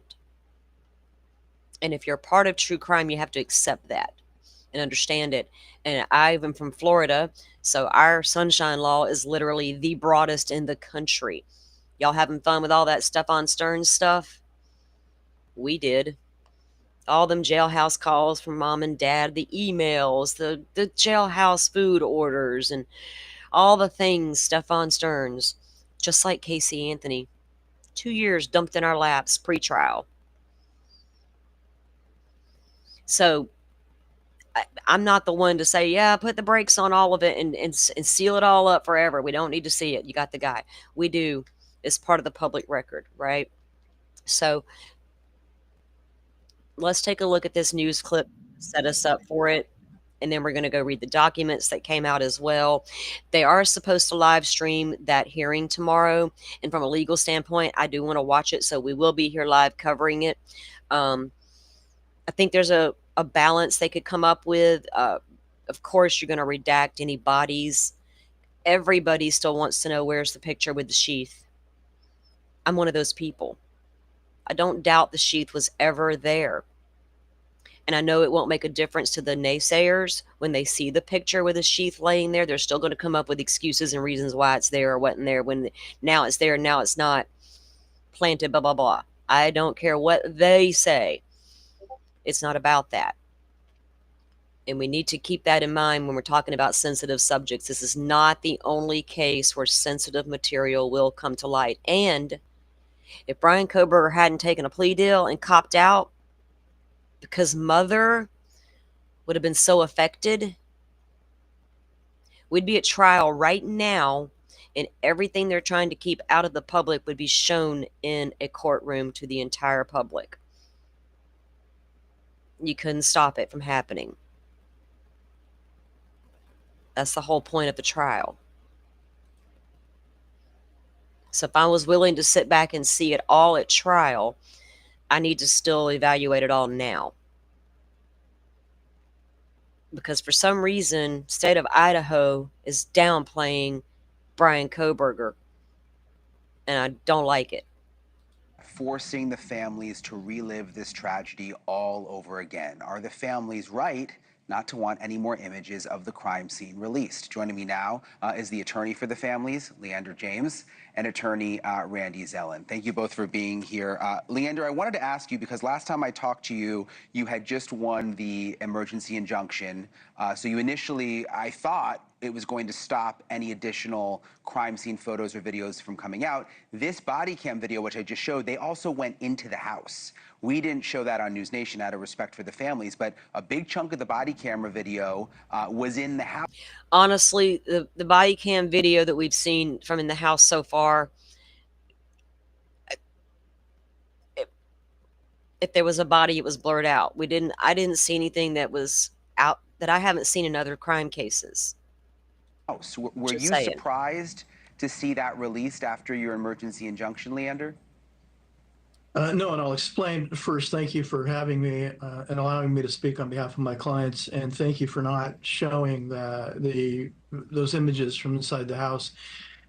No, the temporary restraining order that the judge entered, at the time it was just Karen Laramie who had filed the action to stop the release of this information. And the judge ruled that the images of the bedrooms, or what we call in the law the death scene images of Maddie's bedroom, would not be released. When the judge ruled in that way, the city then announced that it was not going to release any further images of both bedroom scenes. And so it didn't surprise me that other images were released because they weren't subject to the TRO, temporary restraining order. Where do you draw the line, Leander, in terms of what is it? Is it just the bedrooms? Where do you draw that line? Well, that's the $1 million question. That's the question the judge is struggling with and will need to answer, and that the city has been struggling with. The line, I think, under the case law in Idaho and elsewhere, I think the line is clearly drawn before releasing any death scene images. I think those should not be released. Again, remember, this is a case that didn't go to trial. It's not as if this information or these photographs or images were put into evidence. They were not, and they're not in the public domain. So I think those clearly are off limits. Now, we think there's other images that should be analyzed objectively, whether they're an unwarranted invasion of personal privacy under Idaho's Freedom of Information Act statute, as well as the common law right to privacy. We have both in Idaho. And we think there are other images, such as the video and audio you just played. Would that witness feel it was an invasion of their privacy to have that thrown out to the world in a case like this? I would argue it is. Yeah, but all 911 calls are released. All this types of stuff is always released. I'm sure Dylan is not cool with the world tearing her down right now. I wouldn't be either, probably, but it is what it is. But I will confess that there's a line there beyond the death scene images. I think are clearly over the line, but where that line is drawn with respect to other images is really an issue, going to be an issue in the case. What do you think, Randy? I mean, where do you think the line should be? Well, certainly, Brian, I will answer the question that you put to the world, which is the family right? Emotionally, of course they're right. Morally, of course they're right. Even perhaps ethically they're right, but legally that's where the obstacle is. And that is because in our system of criminal justice, civil court, criminal court, there is a presumption of transparency. We got away from tyrannical British rule and chancellors of exchequers where everything was done via a star chamber in secret. Our courtrooms are transparent. Anyone can walk into a courtroom and watch what goes on. Anyone in a criminal or a civil case, as long as the file isn't sealed, can go to the clerk's office and get the file. In a federal case, you can simply go online and access documents. So this presumption of transparency makes it difficult for the parents now to be able to say legally, these documents that are part of the court record should be kept out of the public view. In addition, anything that the judge considered, whether for purposes of a change of plea or for sentencing, I think would also be considered judicial documents and then therefore fair game, because the public has a right to have confidence in the judges and the prosecutors. Let us see what you did, what you relied on as far as your decision-making process is concerned. So I think that is the dilemma legally for the family. Plus, keep in mind, they did want a trial, and in going to trial, all of this would have been put out in the public forum. Thank you for watching. Okay, so in the instance of the Rick Allen case in Indiana, do y'all know how long it took to get court transcripts of the trial that we were not allowed to watch? It took far too long. It's taken the state of Indiana far too long to produce anything willingly. That's a problem. And it leads to far too many questions that they're not willing to answer. In the name of what? Protecting what? Then you got to ask, who are you protecting and why? If it's so cut and dry and so black and white and you got all of this and you got all that, show it to us. Why we got to dance in the dark and take your word for it? So you run a risk of that balance of what, because let's face it, sometimes people are railroaded. And so we take a case where we're sure they got the guy, damn well he signed a paper saying I did it, just like Rick Allen. But was it real? These are very different cases. So you can't hide all the evidence of a sensitive nature because of feelings. And then they're going to like, oh, well, look, they did it over there. We're doing it over here. Now, all cases across the country are completely secret and sealed. And you can't watch any courtroom here. You cannot do it. No televised courts ever.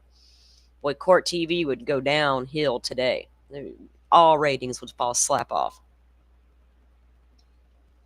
We just have to be careful about that balance.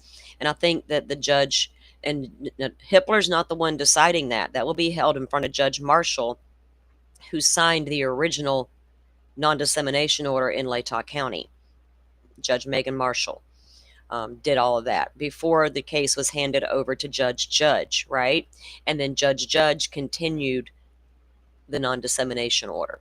So that's where we're at with that. And we'll cover that in the morning. Now, interestingly enough, I was having a conversation on X with Paula, or better known as Plunda. And there's something going on that we're not quite understanding. She already had I think it was one of her videos she did. It was like about the documents that dropped. And I guess there was a name or something in there. Oh, yeah, they tried to get her on that. And she's like, wait, this is a public document, right? That's not the first time we've heard of something like that happen with a YouTube channel. But she, and I got a reply back from Latah County, want me to pay $30 for pictures that were already released. I'm like, I'm not paying you $30 for a group of pictures that are already released to the public. Are you kidding me? So we're wondering what the Pennsylvania State Police are doing. Where's the footage? Who's got the footage of Bryan Kohberger being arrested? Who's got possession of that? Is it the Pennsylvania State Police? Is it the FBI? Is it the local cops there in Stroudsburg? Is it Latah County? Who got it?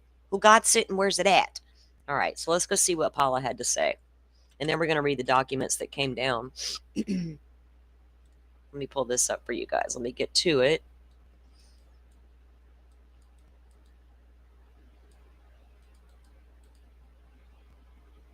Okay. The response she got back was a little wacky in both of our opinions, which made us now wonder about Pennsylvania's FOIA laws, right? Of what they call their need to know, or how do they, we'll see how they worded it. Okay. Pennsylvania State Police denied me Bryan Kohberger arrest videos and Moscow PD.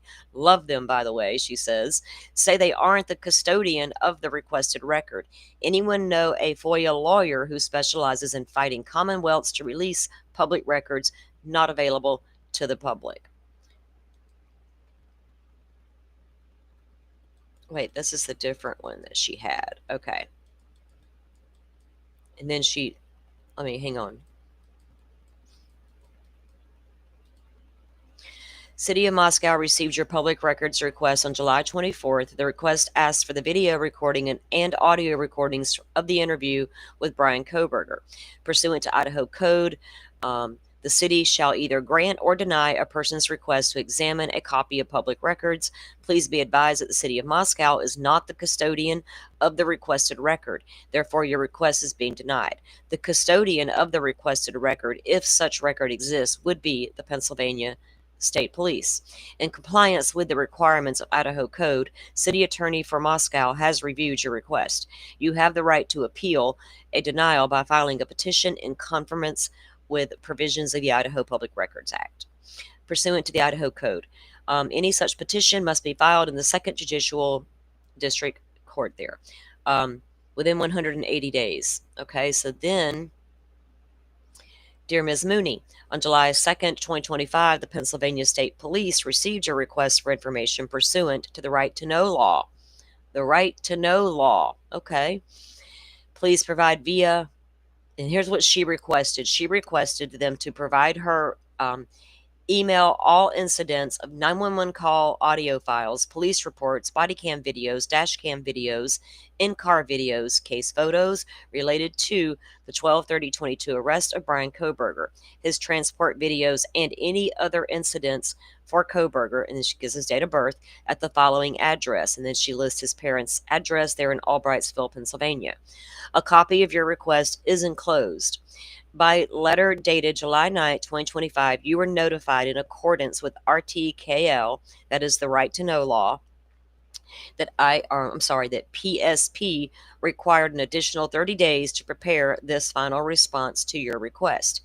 Then it says your request is respectfully denied because the records you seek are not available to the public. Wow, why not? It's just the arrest of Brian Kohberger. He ain't nobody special. No more special than BTK, Danny Rawling, Ted Bundy is hero. Your request is respectfully denied. Okay. So it goes on to say, okay, only requires Commonwealth agencies to provide documents that are public records. Well, what makes them not public record? It is well settled that the Pennsylvania State Police is a Commonwealth agency within the meaning of RTKL.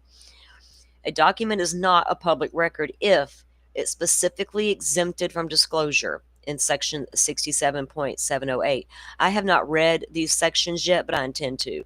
It is not otherwise exempt under the federal or state law. It is protected by privilege. Under the first limitation, they need to review Florida's law. Man, Jesus, y'all get with this. Y'all get with the times over here. So there's that going on, where they're not wanting to give up these records, and they got all these reasons why. Oh boy, look at that.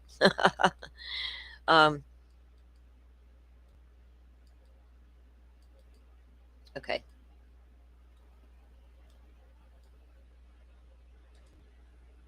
Sorry. Oh wait, what did Mercy say? Okay, she's got the knowledge because she's a YouTube lawyer, or she's a Twitter lawyer. Mercy and me go way back.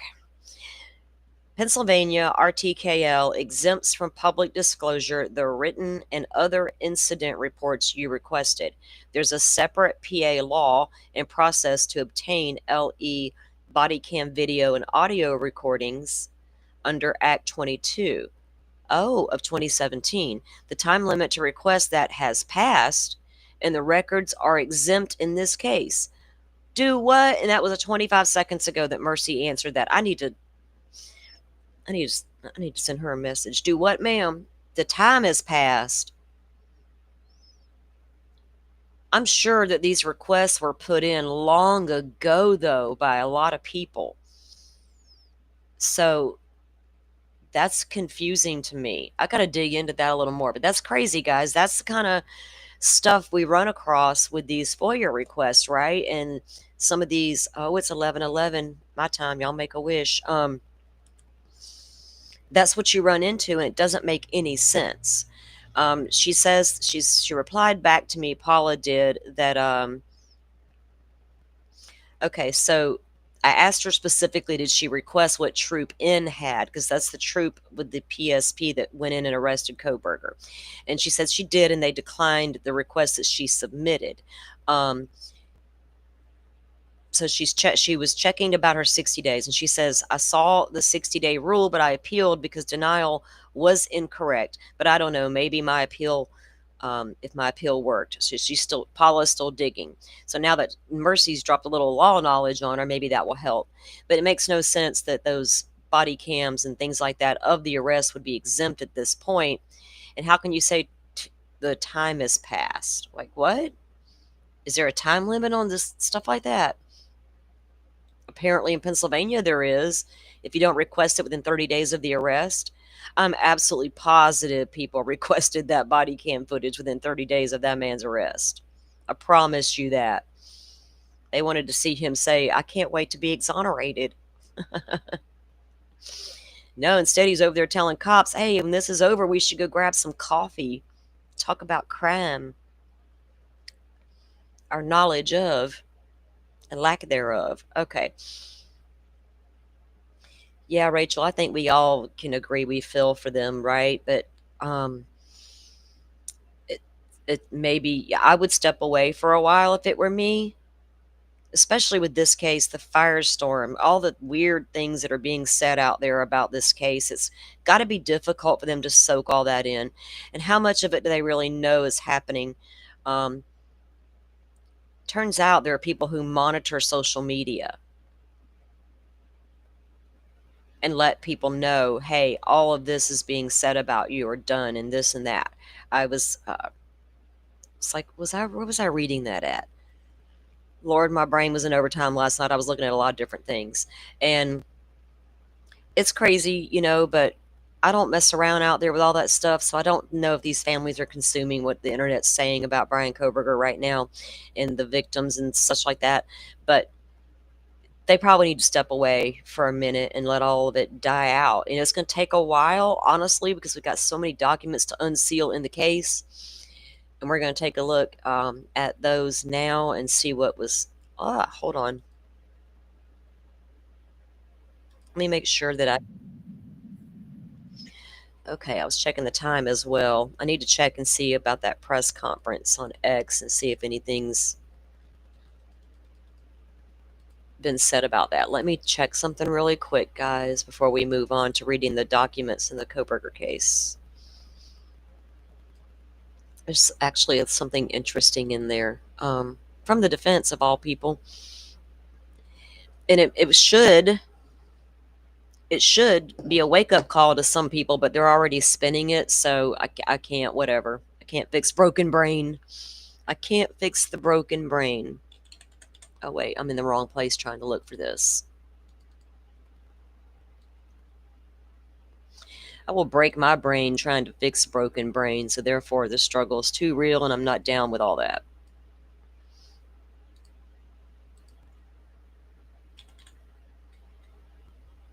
Okay.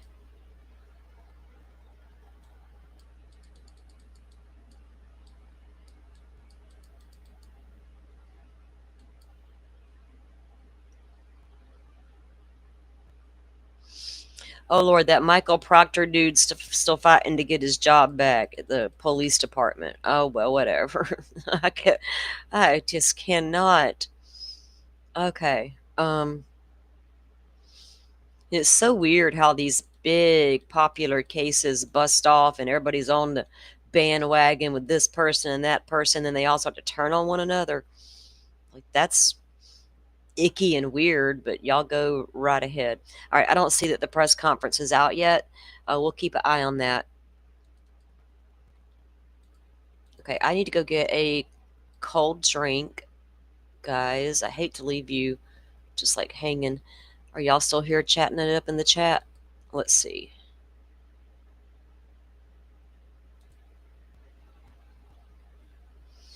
Okay, so the state's response is up, and so is the defendant's response to the court orders regarding the sealed documents. And then the judge, those were actually dropped on the docket on the 18th. They just showed up yesterday.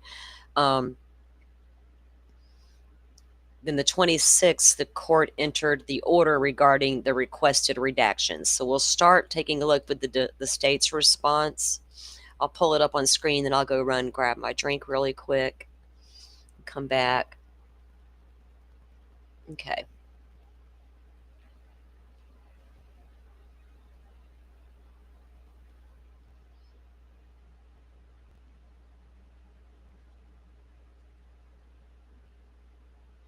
Hold on, I haven't went and got the drink yet. I'm doing something. I'm trying to get my, oh goodness.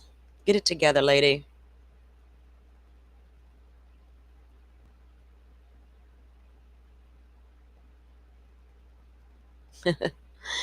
Oh, goodness. All right.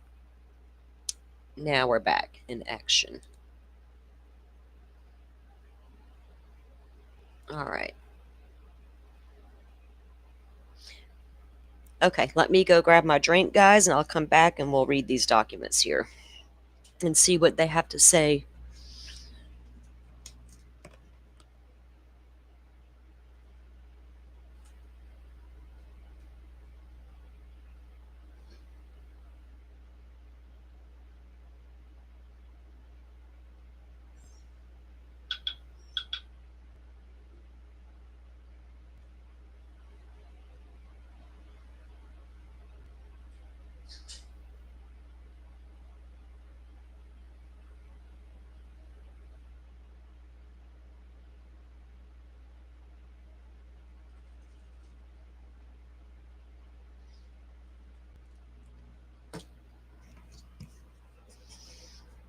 Okay, that blackberry Dr. Pepper hit just right. Checked the mail yesterday and I laid it on the counter by the fridge. I guess my son got his mail, but he left the little sales papers laying there.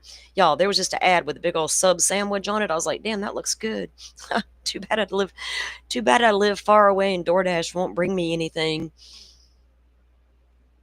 That's probably actually a good thing for someone like me who cooks because it's a necessity, right? I was like, occasionally I'll want to get in there and throw down on something specific, but usually it's just I gotta eat, so I need to cook kind of thing.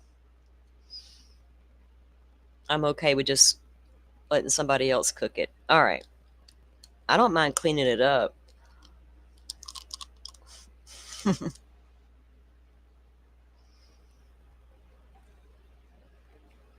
All right, everybody still with me? What's going on, chat? Everybody chilling? Butterfly, how you doing out there, baby girl? You laying there listening?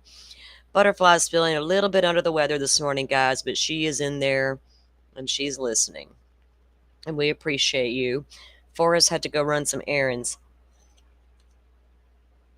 Miss Rachel's in the chat. So thank you guys for being here and hanging out with us. All right, let's get this document read. So the state filed their response because the judge, remember, he said we're going to go backwards because that's how he received the case, basically, with all the documents. And there was like 45 in the first grouping. And so he wanted them to decide what they wanted to redact and what they didn't. You made beef stew last night. My son likes the beef stew.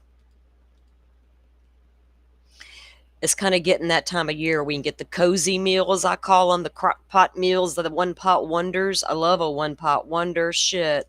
Let me throw it all into one pot and put a lid on it and walk away. And tonight I have me a good old meal coming out of there. That's my jams. One pot wonders. Okay. Comes now the state of Idaho. And if I keep talking about food, I'm going to be like, y'all, peace out. I'm going to eat. We'll be back later. Comes now the state of Idaho by and through the Latah County prosecuting attorney and hereby responds pursuant to the court's August 4th, 2025 order regarding the sealed documents. As a general matter, beginning early in the investigation, a number of individuals associated with the case were identified, then subsequently harassed, stalked, and threatened by members of the public. The majority of the threatening behavior occurred via various social media platforms. There are also documented instances. Oh, this is where I was reading it. My brain just came back to life. There are also documented instances of identified individuals being physically followed and surveilled related to this case. Oh, we know that's true. There is also one instance of physical trespass of property and one instance of property damage. Due to this harassment, stalking, and threatening behavior, previously identified individuals have had to take extraordinary actions, such as filing police reports, moving residents, hiring private security guards, hiring media consultants to track online harassment. Y'all hear that, YouTube streets? You've been tracked for harassment. And people like y'all are going to shut all this down.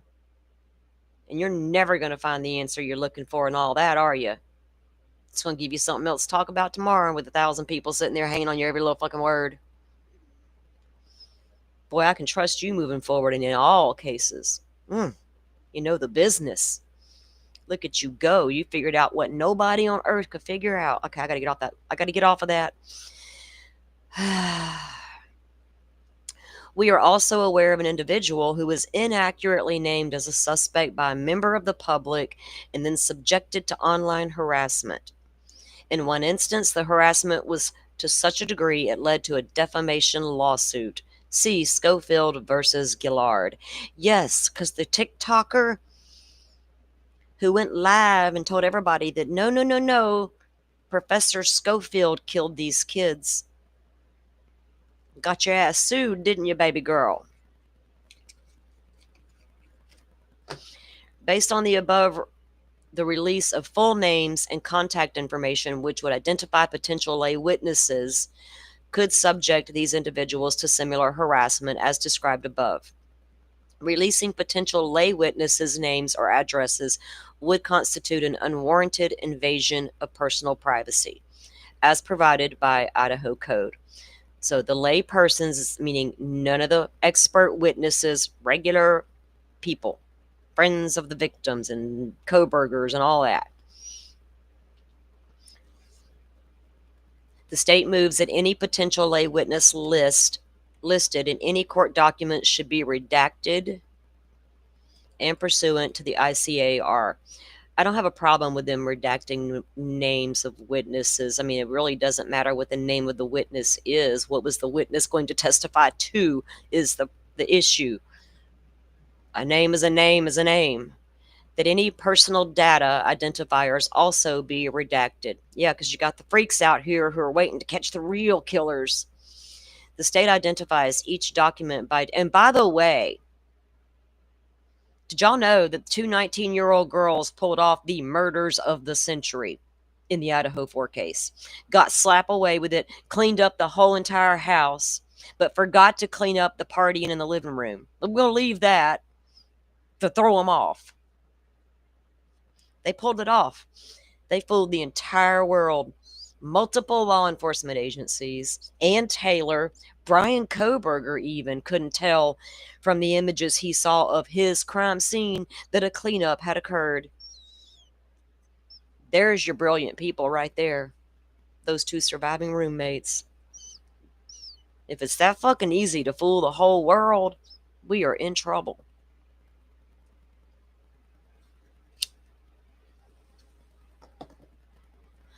You would think it would be that simple, Rachel, right? It's just a simple, and the state has agreed. As we read through this document, the state's not going to be the one opposing information coming out. No. That would be the defense. Can't wait to see how we spin that. The state identifies each document by date, name, and number as identified in order and subsequently provides the state's response to the continued sealing in blue, including any notice of non-objection as follows. So the first thing they list is on 7/24/25, State's Exhibit S1-5 was entered 7/23/25 at the sentencing hearing, which includes photographs of each of the deceased victims and a photograph of the 6 victims together. I'm sorry, yeah, 5 exhibits. So there's an S1. We had seen Exhibit S1 pop up in documents here and there throughout the thing, right? And no one knew what Exhibit S1 was because it's all under seal. Well, it's 5 photos of the victims and then the one of all of them together on the back porch. The state has no objection to unsealing of these items because the state's not hiding anything, right? Isn't that what we want? 7/23/25, orders modifying amending no contact order. The state has no objection to the unsealing of this item. The no contact orders, 7 of them, should be redacted to protect the names of the protected persons. surviving victims, families, and such are all in the no contact order. And that's a standard document in a criminal case, that the criminal cannot contact the victims. It's not special to Brian Kohberger. It's the freaking law. 71525, opposition to motion to vacate the non-dissemination order. The state has no objection to the unsealing of this item. 7925, sealed Exhibit S1 to the state's response to the defendant's 24th supplemental request for discovery. Again, go take a look at how many were filed in the Chad Daybell case in Idaho and get back to me with the conversation about that's so blot. That's too much. The state has no objection to the unsealing of this item, but requests the following redactions to state's Exhibit S1. Item 441, the potential witness name identified in this item should be redacted. The date of birth should be redacted in its entirety. In addition, the AV file number should be redacted as this is attorney work product. That's interesting because they also cite that on the defense side, and I'm like, what work product was that showed up in that document? I kind of want to know. Item 442, the potential witness identified in this item should be redacted. In addition, the Bates numbers for this item should be redacted as this is attorney work product. Item 443, the potential witness identified in this item should be redacted. Item 444, the potential witness identified in this item should be redacted. This is so on 7/3/25, there was a filing about a sheriff. It was on the the case summary, sheriff's return concerning witness KSF. The state believes this is a defense filing, as the state does not have a record of this filing. The state leaves the unsealing of this item to the court's discretion because that was a defense witness. 7/2/25, guilty plea advisory form completed by the defendant. The state has no objection to the unsealing of that document. 6/27/25, notice of filing defendant's additions, objections to the juror questionnaire. The state has no objection to the unsealing of this item. 6/27/25, sheriff's return concerning TAD. The state believes this was a defense filing, as the state does not have a record of the filing. The state leaves the unsealing of this item to the court's discretion. 6/25, order on defendant's offer of proof, alternate perpetrators, unredacted. The state notes that a redacted order on defendant's offer of proof, alternate perps, was published on 6/26/25, which redacted footnotes 2 and 4. The state requests the following redactions to the under-redacted order.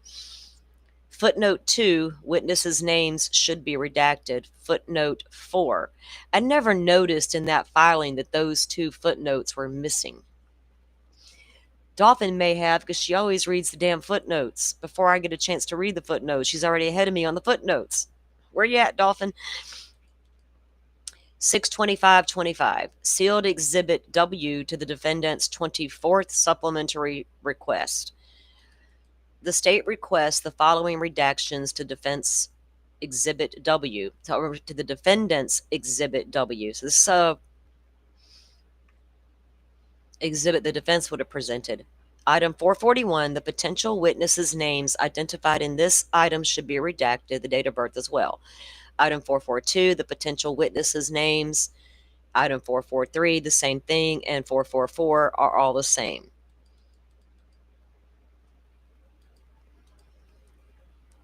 6/25, state's amended notice of compliance and motion to seal state's amended witness list. The state does not object to the unsealing of this item. However, the state requests the court redact from ICR 16B and 6 witness list the names of all non-law enforcement and or non-lay witnesses. The following individuals were potential law enforcement or potential expert witnesses. And there's some very familiar names on the list.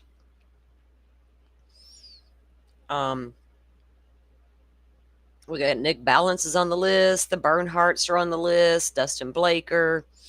And we have Riley Nolan's on here from the ISP lab. Don Daniels from the WSU Police Department. Gilbertson and Gunderson, all the cops that were there that day. So all the people's name. Anthony Imel. I found the car. I narrowed it down and finally decided on a year.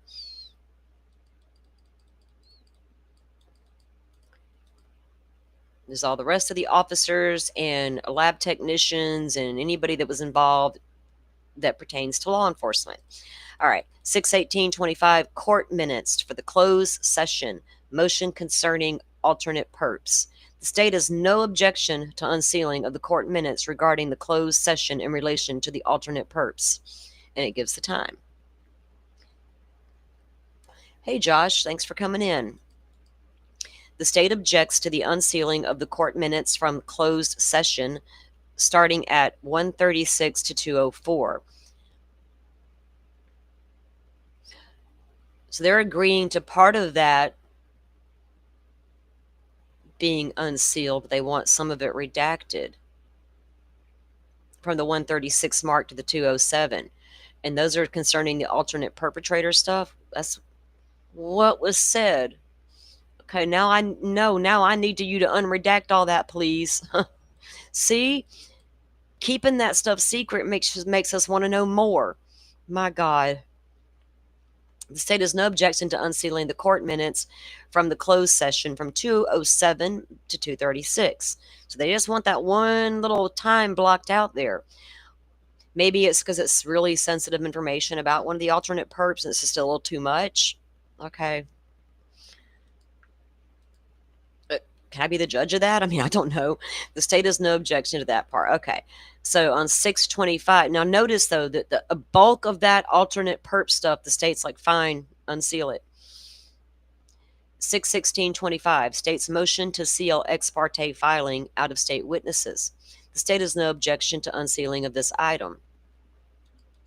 6/16/25, Exhibit S1 to the state's supplemental response to request for discovery, RE expert testimony. The state has no objection to the unsealing of that item. 6/16, S1 exhibit, state supplemental response for request to discovery. Again, no objection. S1 again, regarding the expert testimony, still no objection. Then we got 6/13/25, sheriff's return concerning witness YR. The state believes this is a defense filing as the state does not have a record. The state leaves the unsealing of this item to the court's discretion. 6/13/25, defendant's reply in support of motion for access.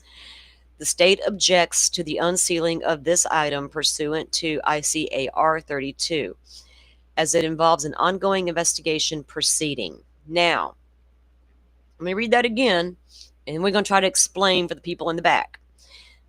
Defendant's reply in support of motion for access. The motion for access was about the Dateline investigation. The state objects to the unsealing of this item pursuant to the ICAR code as it involves an ongoing investigative proceeding. Depending on the outcome of that proceeding, there may be fair trial rights implicated pursuant to IC 74-124. Now, boy, the Twitters was running amok with that little bit of information. This ain't Delphi. We don't have an ongoing investigation into who killed anybody. That concerns the Dateline leak investigation. Straight up. So if y'all hear otherwise out there on them streets, put on your caution suit.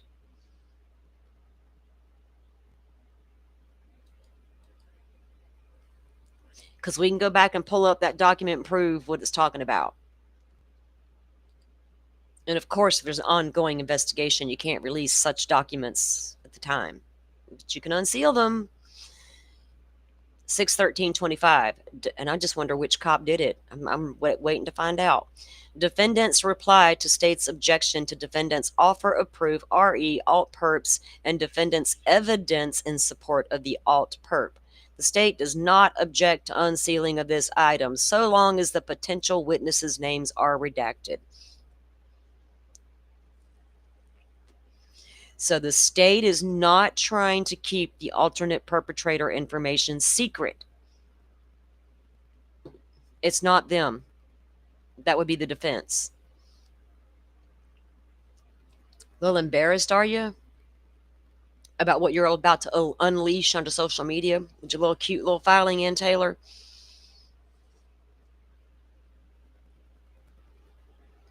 State's motion to amend the witness list and supplemental expert disclosures. The state does not object to this as long as you redact potential witnesses' names.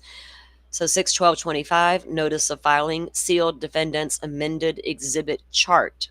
State does not object to this. Order sealing state's response to defendant's motion, special investigation. The state does not object to unsealing this. Oh, nice. Okay, so that's the special investigation, is referring to the leak investigation. State has no objection with that one. All right. Order sealing defendant's motion for access and objection to the court's order. State does not object to the unsealing. Motion to seal state's response to the defendant's motion, the investigation. They don't object. State's response to the defendant's motion again. They're going to leave that to the court's discretion. Defendant's objection to release privileged and confidential work product. The state objects to the unsealing of this pursuant to ICAR, as it involves an ongoing investigative proceeding. Depending on the outcome, defendant's motion for for access and fair investigation, the state objects to the unsealing. Did I already read all of this part? Okay. Motion to seal defendant's motion for access and objection to the court's order. The state does not object to the unsealing of this item. Witness list, defendant's second amended phase 2 mitigation witness list. The state does not object to the unsealing of the defendant's second amended phase 2 mitigation witness list. However, the state requests the court redact non-law enforcement potential witnesses. All witnesses identified except for 22, 26, and 38. In addition, all data identifiers. So if this was mitigation, they were going to have lay witnesses testify at mitigation, like mother. Order staying order. The state leaves this unsealing to the court's discretion. Defendant's motion for order for the emergency order. That was the emergency order that came out when the Dateline leak happened. The state leaves the unsealing of this item to the court's discretion as well. I'm sorry, I checked the time, guys. I need to check on that press conference here in a little bit. Order conditionally denying admission of additional exhibits as evidence at trial. The state does not object to the unsealing. Order granting defense expert analysis of the evidence. They do not object to that. State's response, RE, defendant's motion for independent analysis. They do not object to that. Motion for emergency order. The state objects to the unsealing of this item pursuant to the code. It involves the ongoing investigation. Motion to seal defendant's motion and order for emergency order. The state does not object. Stipulated motion to the admission of additional exhibits at trial. They do not object. Motion for independent analysis. They didn't object to that. State's objection to defendant's offer of proof, alternate perps, and defendant's evidence in support of the alternate proof. State requests redactions of any potential witnesses' names or their entirety. Now, somebody on Twitter made the comment, well, they need to put that out there because we need to get to the bottom of this. And Mask Guy has some amazing comebacks. I'm just like, popcorn, please, because he's going to take them down and take them down in style with some facts, and it's beautiful. So funny. Exhibit S1 to state supplemental response to defendant's request for discovery. The reasons outlined above, the potential witnesses' names of and their places of employment should be redacted as addresses would be easily identified to the individual. Exhibit S1 states response to defendant's 23rd supplemental request for discovery. The state requests the following redactions to Exhibit S1. Item 438, the Bates number. Item 439, the pathways, 2 references, and AV number of the item should be redacted as attorney work product. And then we have Exhibit V to defendant's 23rd supplemental request. The state requests the following redactions on this exhibit, the potential witnesses and the names. And then, of course, it was signed by Ms. Ashley Jennings. So that is the state's response. And look, they hardly objected to anything. You know, just redacting names and addresses because you got the freaks out there on the social media ready to pounce. I was careful about who I pounced on in Delphi. Okay? And there's names, a whole ass story laid out for me in a beautiful Frank's motion with a lot of information and a lot of names. And boy, I'd done a lot of digging and I found a lot of stuff. But I felt some kind of way about some of it. It became a personal decision. What I do and what I don't do. What I'm willing to partake in and what I'm not. Uh-oh. Brian Enton just popped off with something about baby Emmanuel. Y'all let me go look, because I'll get off on a tangent and I won't be able to come back. Okay. Let me see what's happening.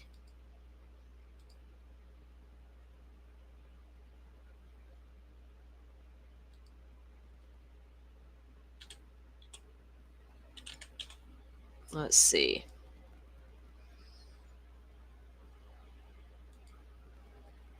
What did my notification say? Oh, he's just talking about the fake stuff that the baby's dad said to the fake cop or the fake inmate. Okay.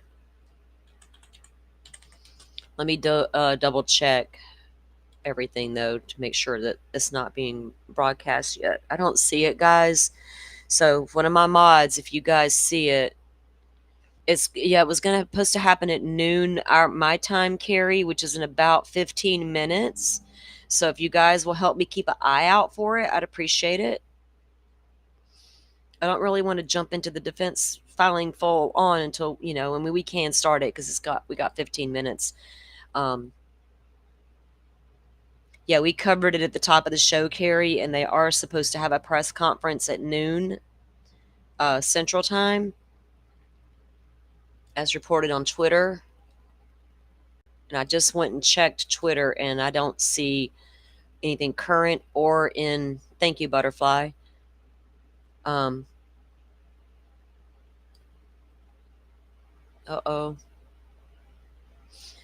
I got to get off that Twitter because it makes me start going down rabbit holes. I'll see something. I'm so bad about that. Y'all, I think I do got the ADHD or something.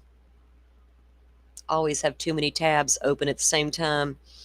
I'm like, oh, that looks interesting. Let me go look. And then I'm like, oh, yeah, you were literally in the middle of something else. But whatever. It keeps things interesting, and we always got something to talk about. You don't have to wonder what we're going to talk about next. There's plenty to talk about out there. All right. Unfortunately, crime never stops. Good morning, Sunflower Soul. I love these names. You guys come in here with your cool little high-vibing names. Okay, let's get the screen pulled up here. And while I'm reading, if one of my mods will let me know if that press conference pops up. All right. The defendant's response comes now. Brian C. Koberger, by and through his attorney of record, submits his responses like he gets a say-so to the court's order regarding the sealed documents dated August 4. Let's just do whatever Koberger asks. Can we close the vents off? Because the vent people are scary.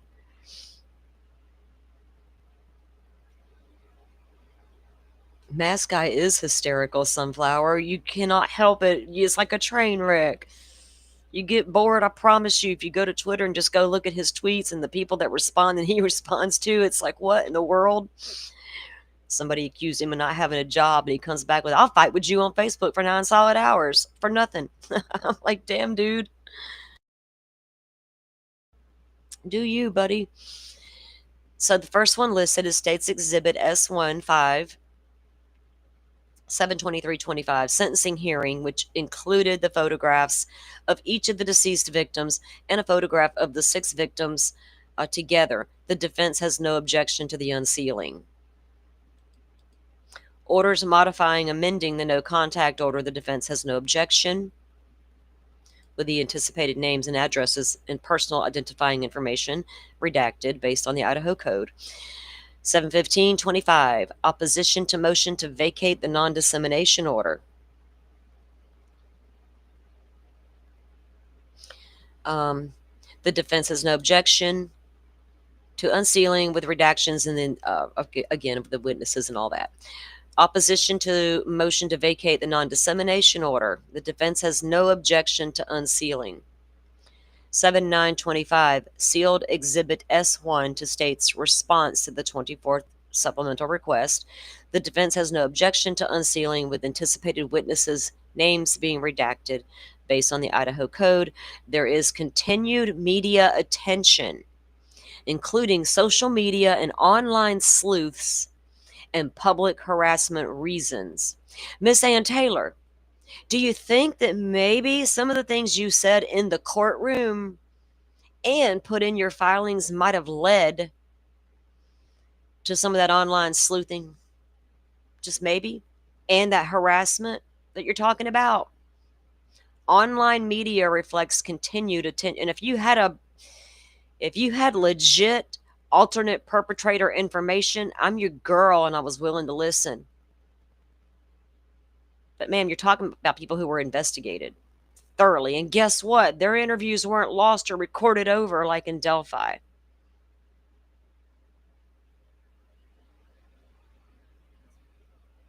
Their DNA didn't match the DNA at the crime scene. We didn't even have Rick Allen's DNA nowhere to be found at the crime scene, but here we are. She's talking about some online sleuths and public harassment. Online media reflects continued attention and comments that may be offensive and harassing and impact the safety and livelihood of persons named.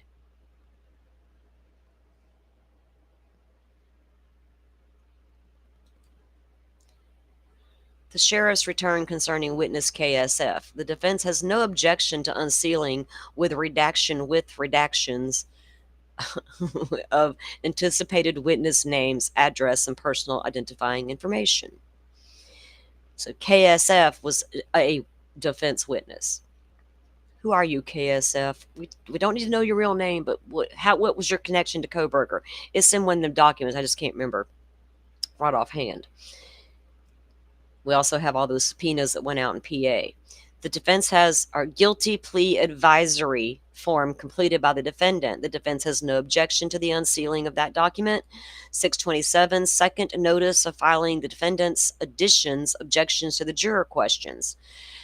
She's like, please don't unseal that mess. The defense objects based on the language of ICAR. All renditions of the juror questionnaire were sealed and not for circulation.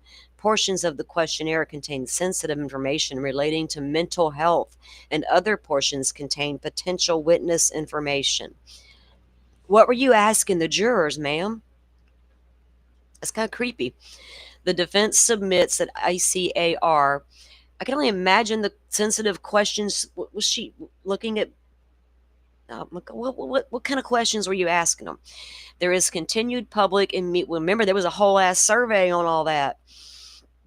There is continued public and media scrutiny relating to the case, and keeping names protected will prevent harm, harassment, sensitive information. You know what would be better for Miss Ann Taylor to do right about now? Take your ass down to News Nation, honey, and tell all your little buddies on the online sleuthing world how you really feel. Because right now they're starting to blame you too. You're in on it. Miss Taylor, you're now in on it, which many tried to put you there a year ago when things weren't working out to their benefit no more. All those cute little things you said in court never panned out, remember? Maybe it's time to take yourself out there. Kind of like those defense attorneys in Delphi. They're not afraid of the camera. They're waiting for journalists to be journalists.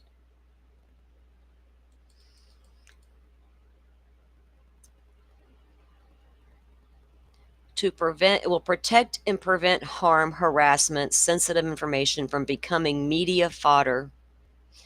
Even though this pleading does not contain that information, the defense suggests that all parts of the questionnaires be treated the same. I bet you do. Sheriff's return concerning witness TAD. The defense has no objection to the unsealing of this document as long as they are redacting everything about him. We'll just make it short and sweet. Order on defendant's offer of proof, RE, the alternate perpetrators, unredacted. The defense objects. Excuse me, ma'am.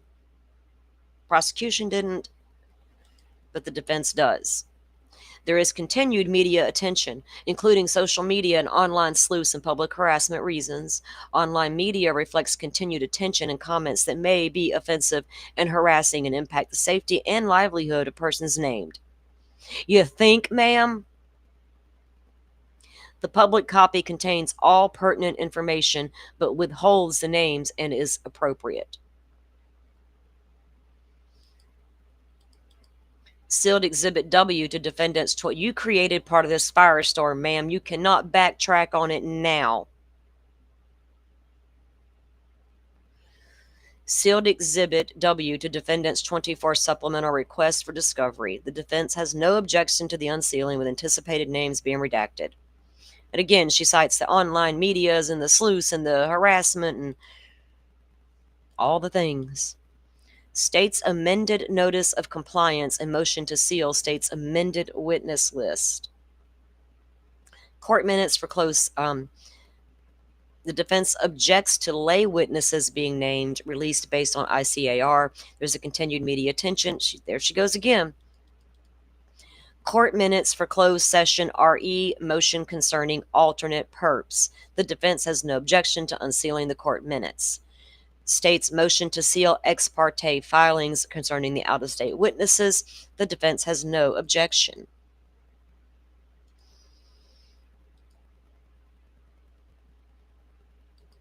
S1 about the state's supplemental response to the expert testimony. They have no objection. And again, with the expert testimony, S1 exhibit, no objection. And again, no objection. Y'all just unseal all of exhibit S1. Jesus Christ. Sheriff's return concerning witness YR. The defense has no objection to the unsealing with redactions. Defendant's reply in motion for support for access. The defense has no objection to the unsealing. Defendant's reply to the state's motion to defendant's offer of proof, RE, alternate perps, and the evidence in support of the alternate perp. The defense requests redactions of anticipated witness names. What witnesses was she going to put forth in her alternate perpetrator theory? Including social media and online sleuths and public harassment reasons. My goodness, woman.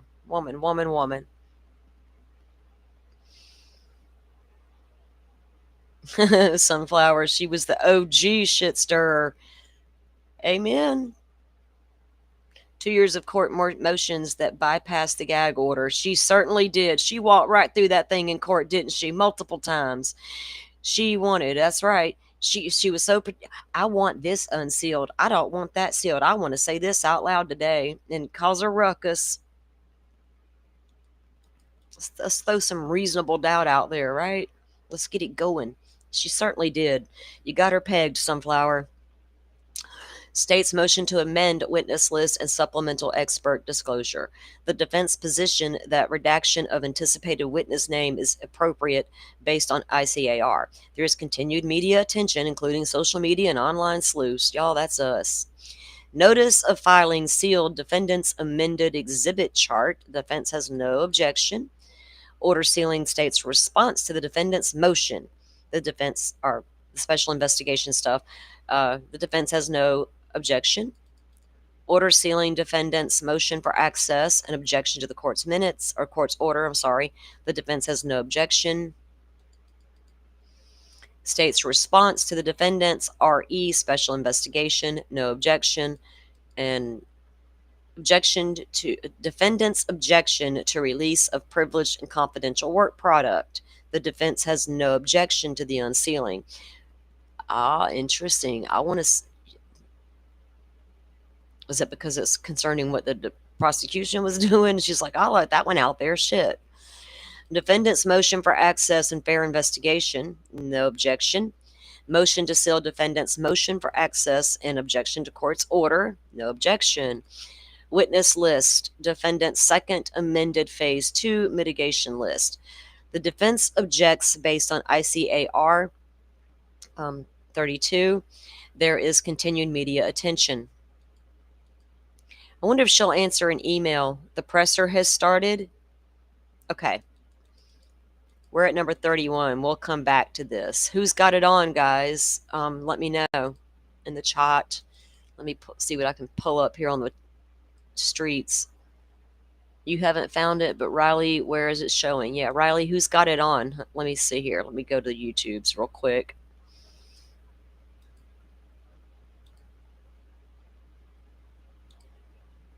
It may not even be on YouTube yet. It might be on a Facebook page or Court TV. Okay, thank you. Good old Court TV coming in hot. Let's see. Where do they have it? Let me look here.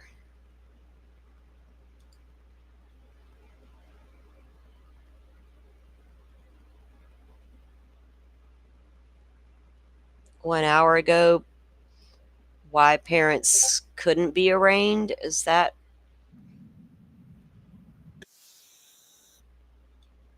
Uh-oh. Hang on. I'm trying to make sure this is it.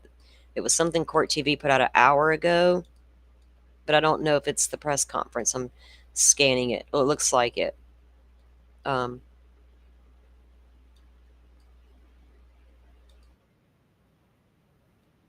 let me pull this up, guys, and we'll take a look. I think this has got it in here. Okay.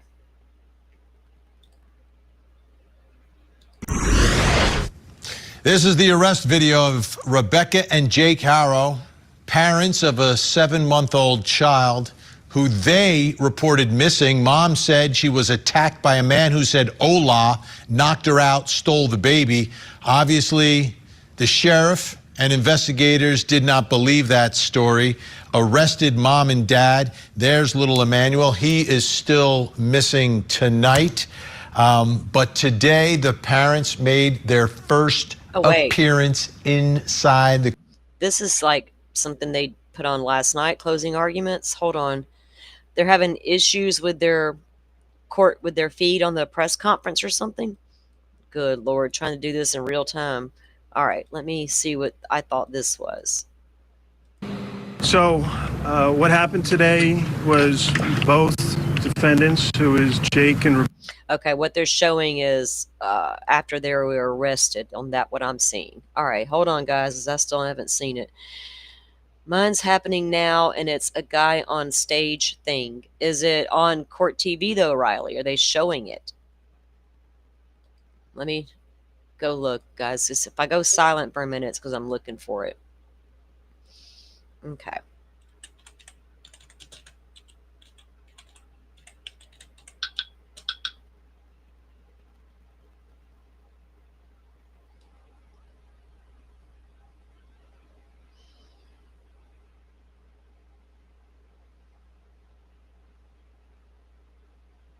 Okay.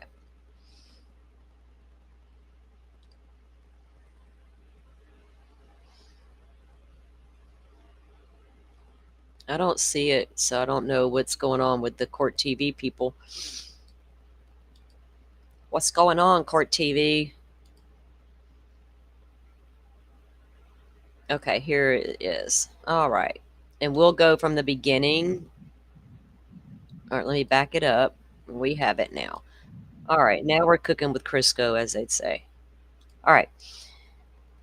Oh. So I'm just sitting here, okay, being all wacky. All right, let me put it here so I can come pull it up for you guys. All right.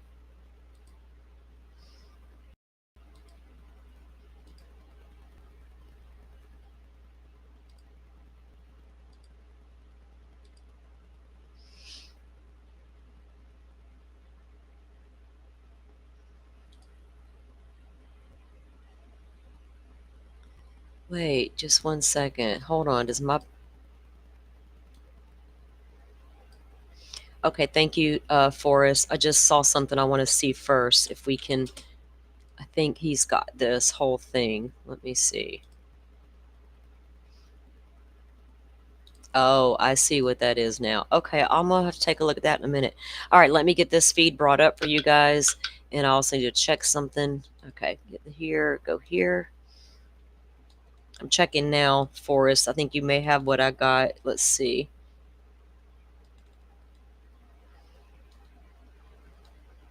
Okay, yeah. That's what I just grabbed for us. Let me get it pulled up.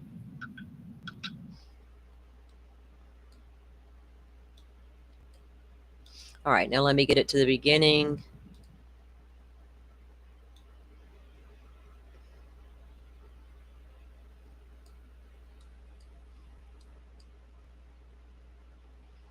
And get the screen brought up.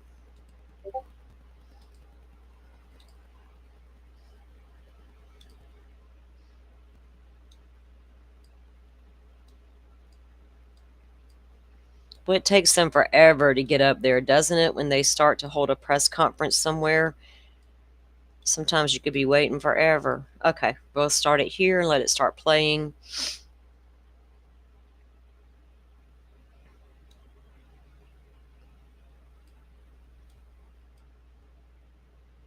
I'm Molly Smith. Uh-oh, wait a minute. I cannot hear that. We have comments that are going to be made. San Bernardino County Sergeant News Nation has it too. Spelling is Nicholas, who goes by Nicholas. I think Eliana spoke to... Is let me check this News Nation feed and see if it's any better, guys. Hold on. Any questions in Spanish? His portion of the speech will not be given in Spanish.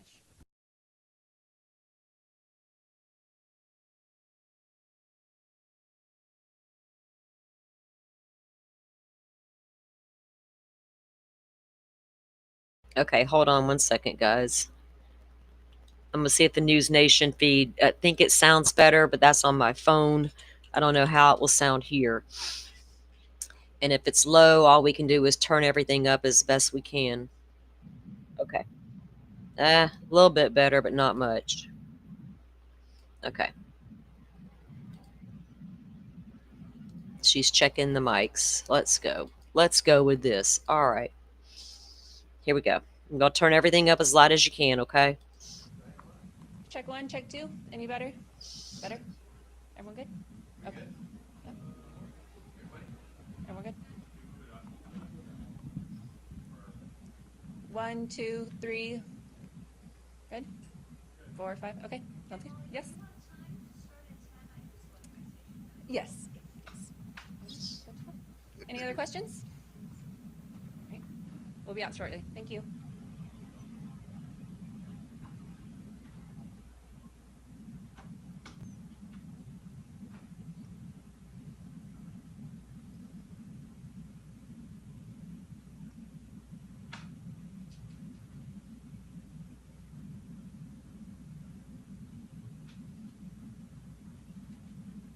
Okay, I'll come.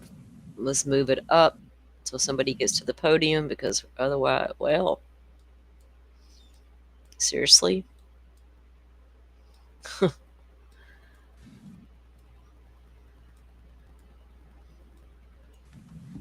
Okay, here we go, guys. Good morning. My name is Mike Hester, and I'm the Riverside County District Attorney.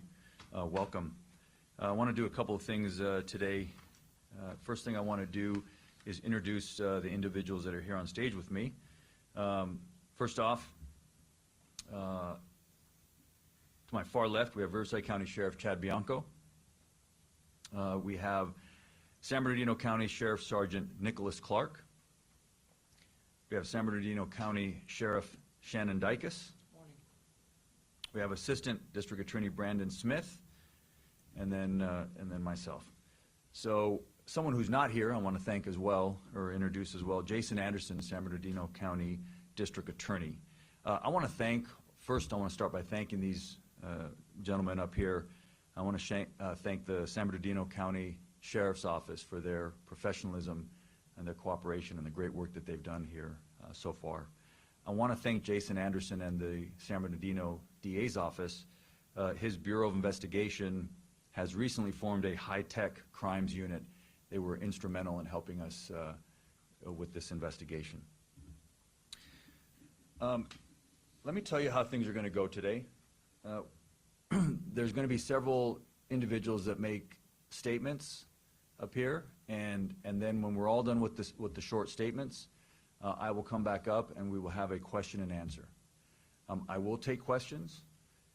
I will take all of your questions till there are no more questions. Having said that, there's a lot that we can't say, that I can't say, that nobody up here can say.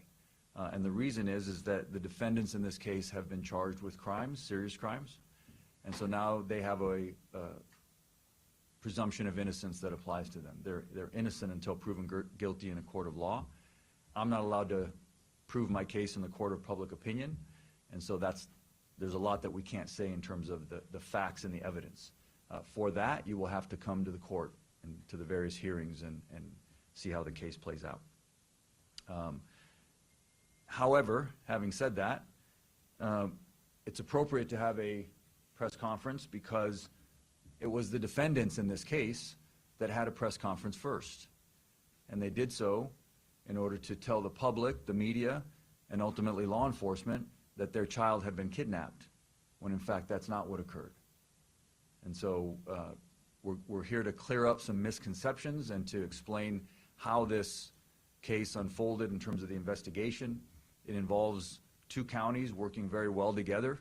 I know everybody up here on this stage, we work well together normally, but in this case, I'm very proud of the work that was done by Riverside County Sheriff, San Bernardino County Sheriff, my office, and also the District Attorney's Office in San Bernardino County. All right, so we'll go ahead and kick this off. I'm going to bring up first San Bernardino County Sheriff Shannon Dykes. Thank you, Mike. To Mike's point, I want to thank all of you in the media for covering this, specifically the parents' initial statements to the public while we were trying to find Emmanuel. They became critical as we continued through this investigation. But I want to talk about a little bit about the process because we've seen a number of questions related to Amber Alerts and things like that. So I hope when I finish this that everybody understand kind of the course of the investigation. But the investigation started. Can you guys hear it at all? Jet says can't hear it. It's as loud as it'll go. I think it's very low. So I've got my headset on and I'm listening that way and I can hear it, but I need to make sure that chat can hear this, right? So someone let me know if you guys can barely hear it or whatever. Sorry about that. Okay. Yeah, audio is good for you, Butterfly. It's louder if I listen on my phone versus my earbud or my headset here, but you know. For us on August 14th, when Rebecca Haro reported that her son had been kidnapped. Folks, within 24 hours through video surveillance, we found inconsistencies in Rebecca's statement. And as a result of that, there was no other vehicle to put out on an Amber Alert or anything. And I know many of you were wondering why that didn't occur. But really, after finding out those inconsistencies in the statement on the initial report, that's where hundreds of hours of investigations have come in by our Specialized Investigations Division to try to get to the bottom of what's really going on here. And when I say hundreds of hours, I'm talking about forensic data on vehicles, phones, and potential crime scenes, judicial authorized search warrants that were served. And through that process, that's where we learned that the jurisdiction of where this has occurred was in Riverside County. So hence the Riverside County DA and Riverside County Sheriff's Department, which I can't stress enough. We've had a long-term partnership. We work well together, and we know how to get things done in these environments. But that's why the jurisdiction had changed from the original jurisdiction that was reported in, which is Yucaipa, California. But as we went through that portion of the investigation and realized that these things that had happened in Riverside County, you saw the culmination of all the different entities get involved. And going back to what Mike mentioned about the DA's office in San Bernardino County and high-tech crimes, forensically, there are a number of things that we were able to prove up that we're not going to be able to share today exactly how we did that, but there is a tremendous amount of evidence that suggests that the initial story posed was not the correct story. So in that partnership with our agencies, I'm going to introduce my partner, Chad Bianco, where this crossover occurred at Riverside, and we reached out to Mike, who's obviously filing the case, and of course Chad to assist us in the investigation. Chad?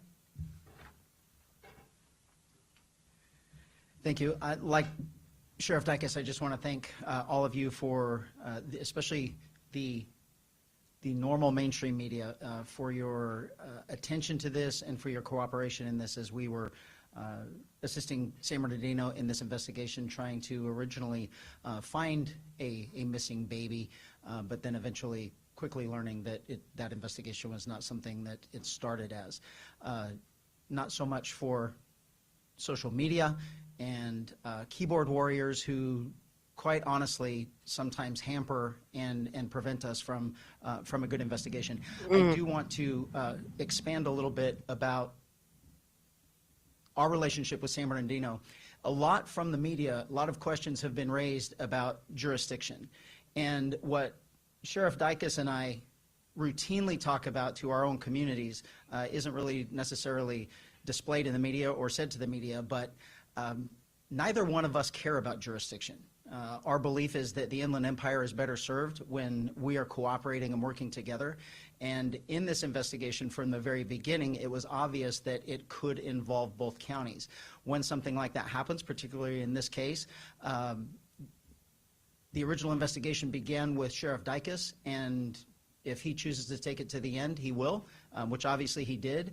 And my position is Sheriff Dicus is responsible for this and the assistance of my department. So there is no asking us, there is no anything like that. It is, we have to serve our public best, and he has every single available resource that the Riverside County Sheriff's Office has to offer. That's honestly a no-brainer, dude. I got 3 counties right here. We work hand in hand. We know it don't take but 10 seconds to get across that county line, Bubba. To make sure that we provide justice in this case. This is an extensive investigation with both agencies that ultimately is headed by the supervisor of the Detective Bureau from the Sheriff's Office in San Bernardino, but the cooperation, as you can see, between the both counties is what is going to bring this to a successful conclusion. There is absolutely nothing, no crime more important than the injury of a human being, particularly a child. And the amount of resources that were expended to find this baby and to ultimately bring the people to justice responsible for the loss of this baby, I can't even tell you the amount of resources that were expended in this. It is a massive investigation that will obviously be ongoing, and we appreciate your efforts. This involves a lot of things, though, from us, and hopefully there are more questions to be answered, but I'll end it by saying this before we get into more questions specifically about this case. This was preventable in numerous ways. The amount of response we have had from the public. Preventable in numerous ways. Yes, sir, you're right, and I'm not going to blame you because you're not the lawmaker. The enormous anger that a child was not only originally thought to be kidnapped, but then presumably murdered, kind of warms my heart a little bit. That there is compassion still out there. There is care about other people. There is, people actually do care about other people. There is absolutely nothing worse than harming a baby. Broken bones, injuries, life-altering trauma. And had that case been successfully handled how it should have been, Emmanuel would still be with us today. So I thank you all for taking the time and the effort to make sure that the world sees this investigation, and we will successfully bring it to conclusion with the help of both DA's offices. Thank you, Sheriff. I neglected to mention that Sergeant Nicholas Clark is the lead investigator on this case. So even though he's San Bernardino County, he will be functioning as the lead investigator on this case, which is ongoing. The investigation is ongoing, even though we have filed charges. And then Brandon Smith is going to be the lead prosecutor on the case, obviously Riverside County prosecutor. And with that, obviously, you all know, yesterday in court, we filed murder charges on both Jake and Rebecca Haro. We also filed filing of a false police report. And with that, I will take questions. I know you're going to have a lot of questions. I do want to lay some ground rules. The way we do it here is don't shout at me, no chaos, just raise your hand. I ask you to ask me one question at a time. He said, don't shout at me and no chaos. I feel you. I feel you. All right. Guys, was putting y'all's chat up on the screen distracting? I never knew I could do that before. I'll do my best to call on everybody. When we've gotten through everyone who has a question, then we can go back and ask more follow-ups, okay? So I'll start here on the front row. Yes, ma'am. Hi, Stephanie with CNN. My question is, first of all, do you have any idea where baby Emmanuel is at this point? You know, yes, we have a pretty strong indication of where the remains of baby Emmanuel are. So that investigation is ongoing at this time. Yes, go ahead. Matt Johnson, Court TV. What was the information that led to the initial search off the 60 in Moreno Valley? Sheriff, you want to take that? I'm not going to go into grave detail about that, but there is some level of cooperation with the suspects involved. I really wish I could hear the question better, guys. So they have a good indication of where the remains are. So are they out searching right now? Is it the same location they were already at? Involved in this, and we're trying to locate that, and our job is to follow every lead. But for the rest of the room here, we have to understand what you're dealing with is an experienced child abuser.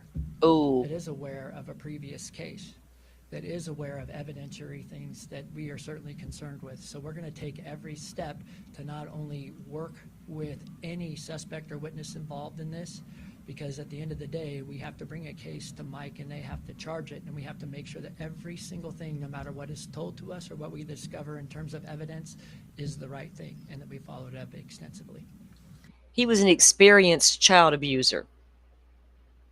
He knew what kind of investigation was about to unfold, so they knew what to say. Oh my God, yeah, he was experienced child abuser. We saw his work. Next. I'll go to you first and then to you. Go ahead.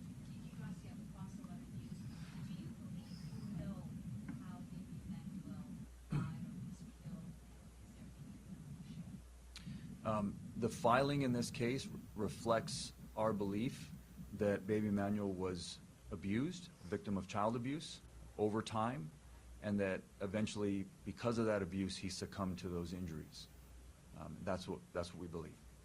Yes, sir.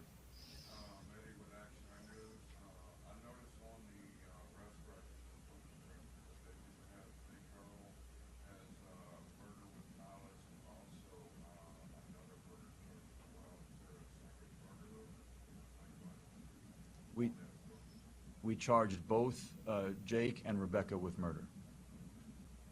Who's next? Yeah, go ahead, Rob.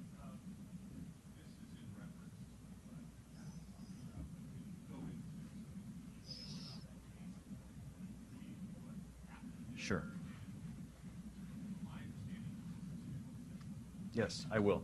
So in 2018, Jake Haro with his ex-wife, there's another child who they were prosecuted for child abuse as well, child neglect, cruelty.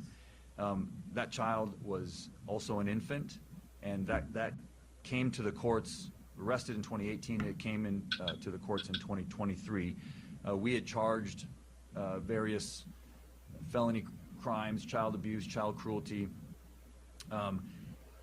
and our indication or what we wanted out of the case was prison. We believed it was a prison case and that Jake Haro should have gone to prison. Jake Haro pled straight up to the court, which sometimes reporters get this wrong and you call it a plea bargain. Judges are not allowed to plea bargain. Defendants can plea bargain with the prosecutor, but when a defendant pleads up to the court, they plead to everything that they've been charged with, and they're essentially throwing themselves on the mercy of the court.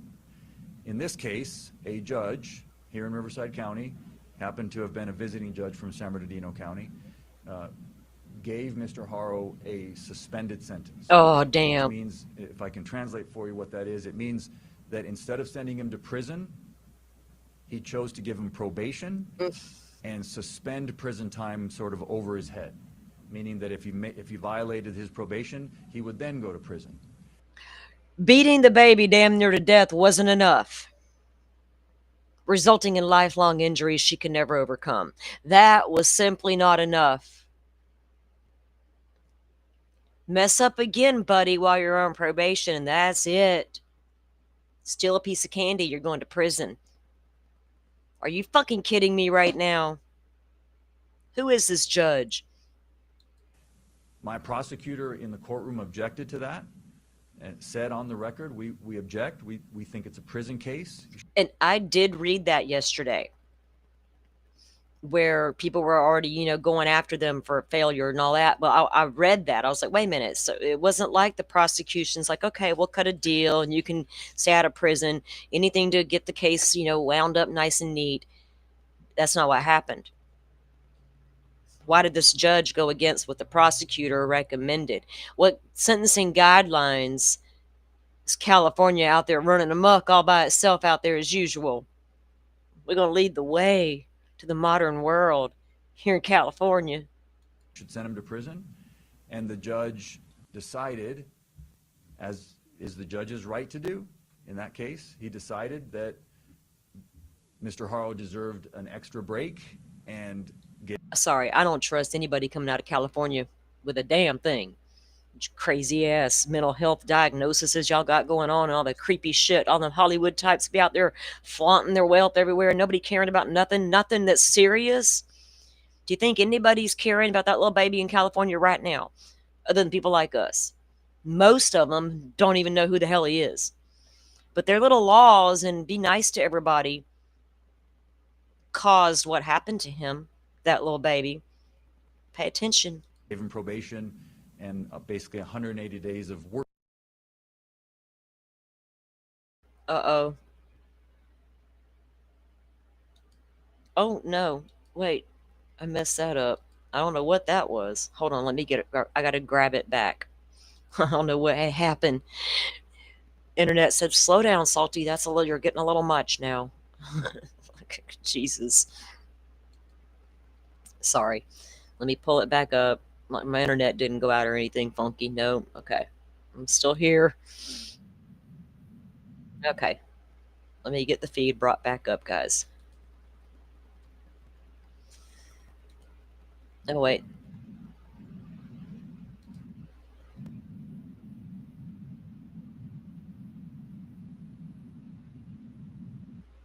Why can't... Where the hell did it go? Let me do it this way. Okay, come here.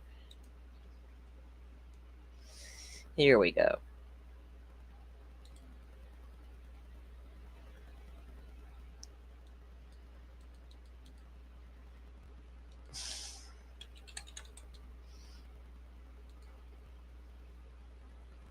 All right. Let me get it back to where we were, because it moved. Or it decided it wanted to move.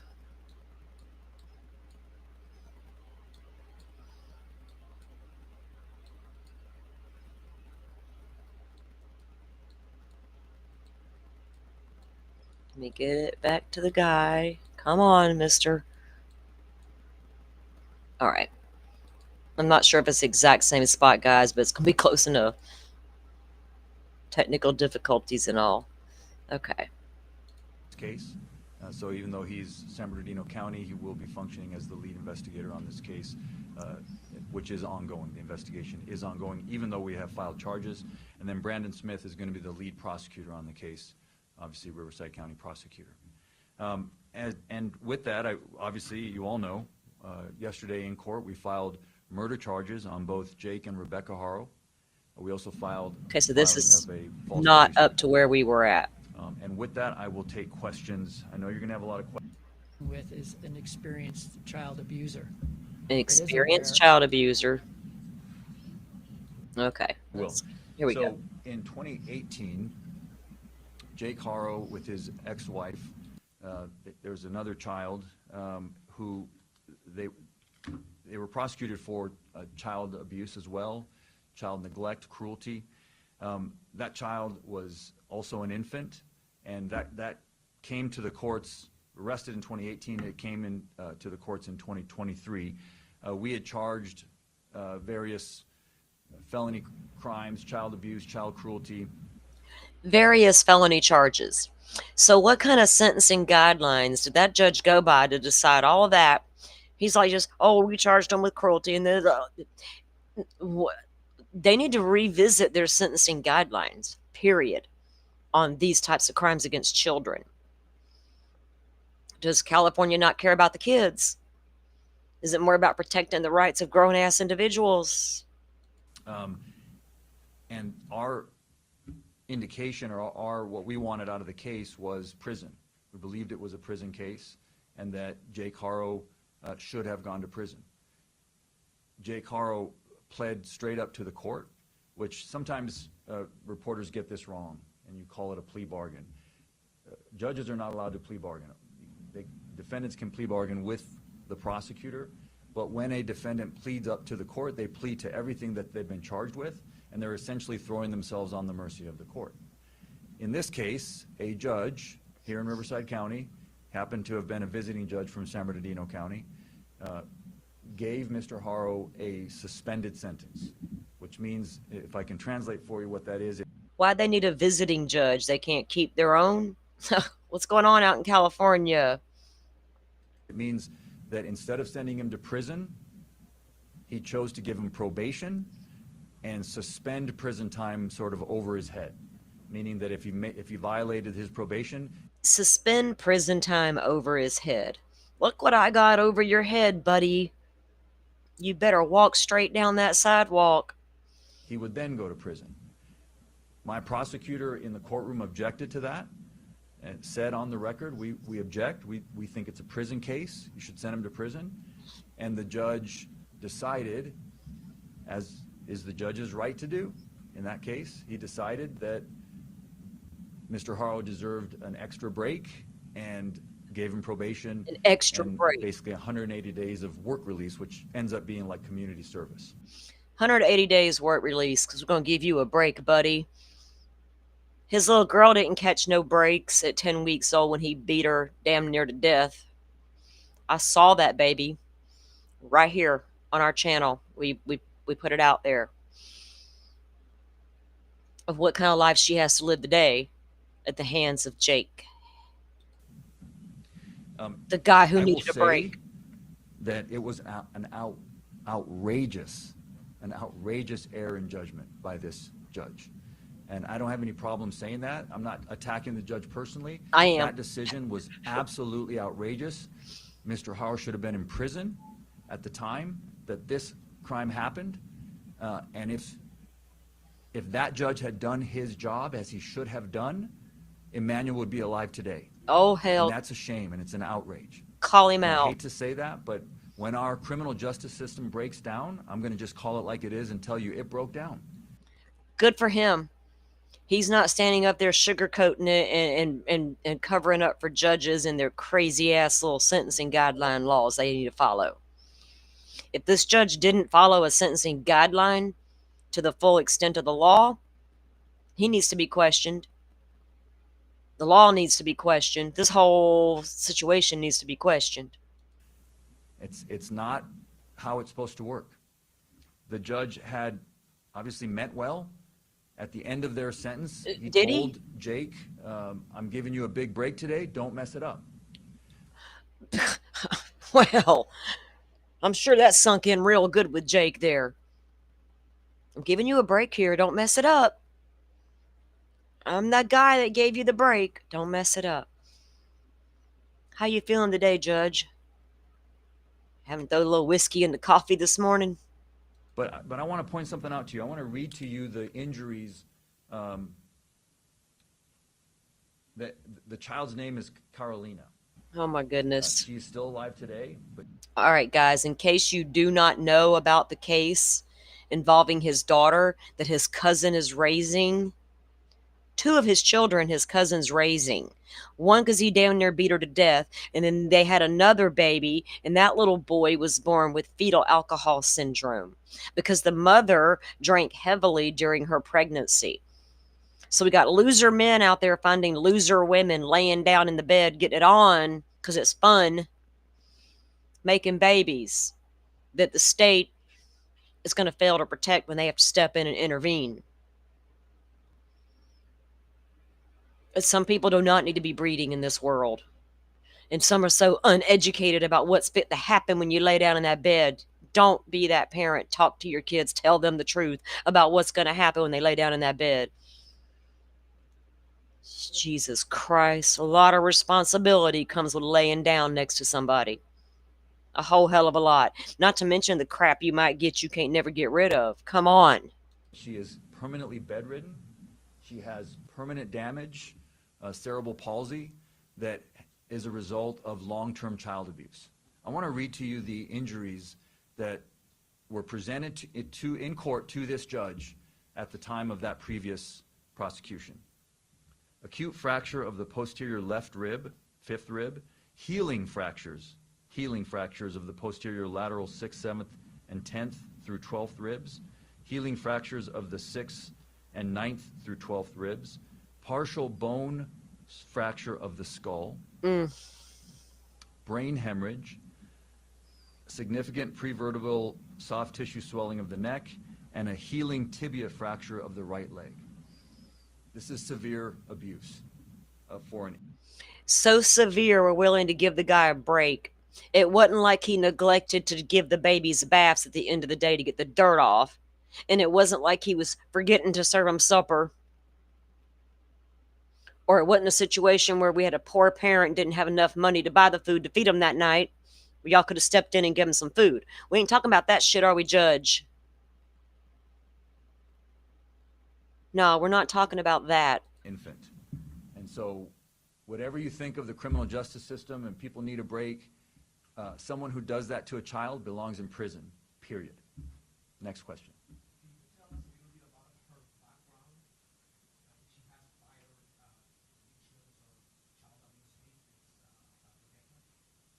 Not to my knowledge, no. Yes.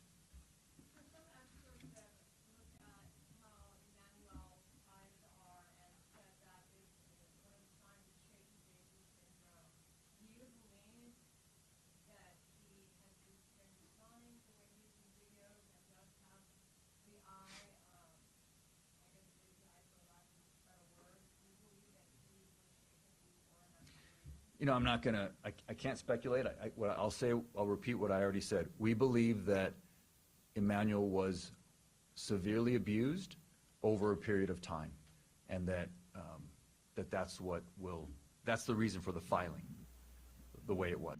Is that the reason for the look of distance in that baby's eyes? Was he suffering some sort of little brain damage already from the beatings that Jake was, slapping him around because he's crying? Oh my God. Is that he was abused over a period of time.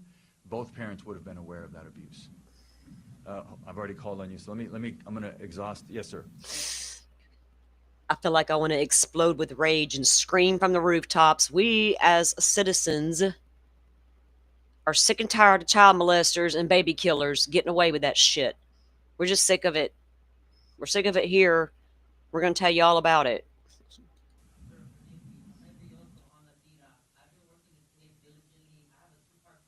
No, one question, sir. One question.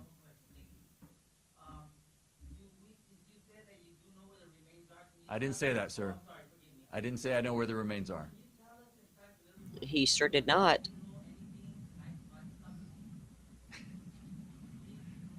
Um,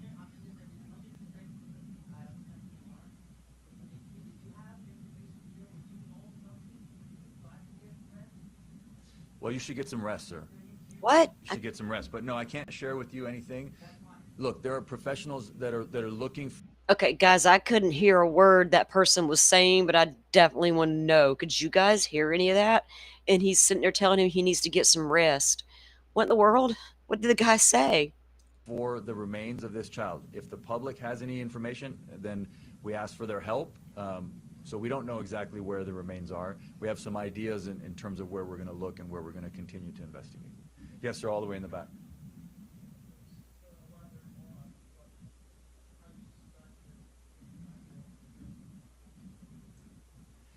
No, I'm not going to do that. That's unfortunately, I understand it's an obvious question, but I just can't go into it. Those are things that the evidence will be presented in court, and I'll have to wait till we do that.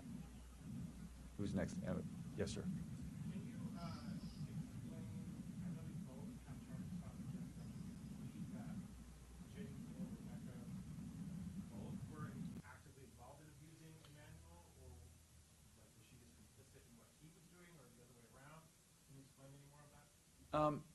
All I can explain is what we have filed. We filed murder charges on both of them and making a false police report on both of them. So you can extrapolate that we believe that both of them are guilty, that we can prove it's guilty beyond a reasonable doubt for both the murder and the filing of the false police report.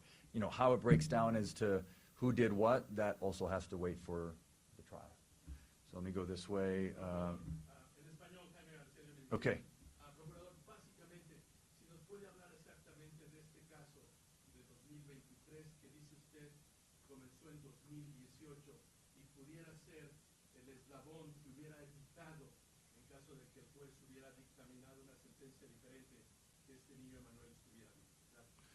Pues ya dije lo que puedo decir, fue una tragedia increíble y no hubiera sucedido.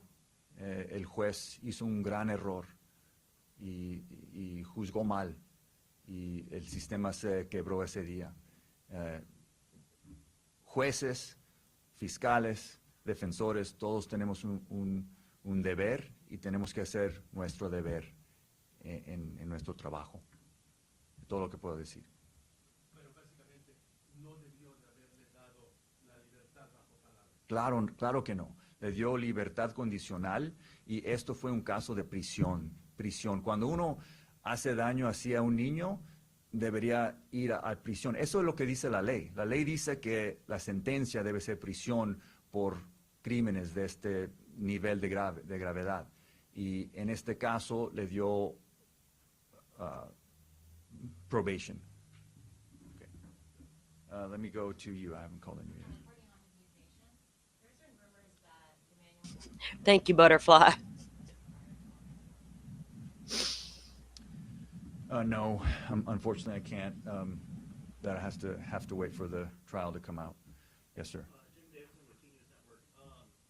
Given the history that Jake has been obviously charged with previous child abuse cases, has CPS been involved with Emmanuel throughout his life at all, or have they ever checked up on the parents? To my knowledge, CPS has not been involved with Emmanuel. I don't believe there was any CPS involvement in this current case.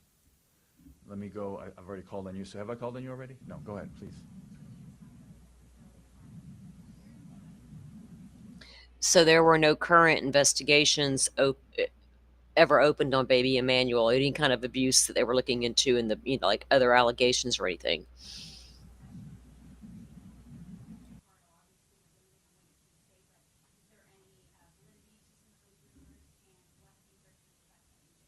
I can tell you that that's not true.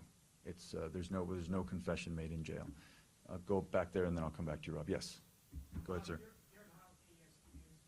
you tell us how many kids Jake and Rebecca had were in their home at the time of the arrest?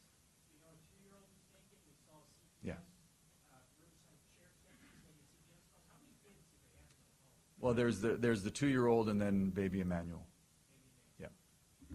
Going back there, yes, ma'am. Yeah.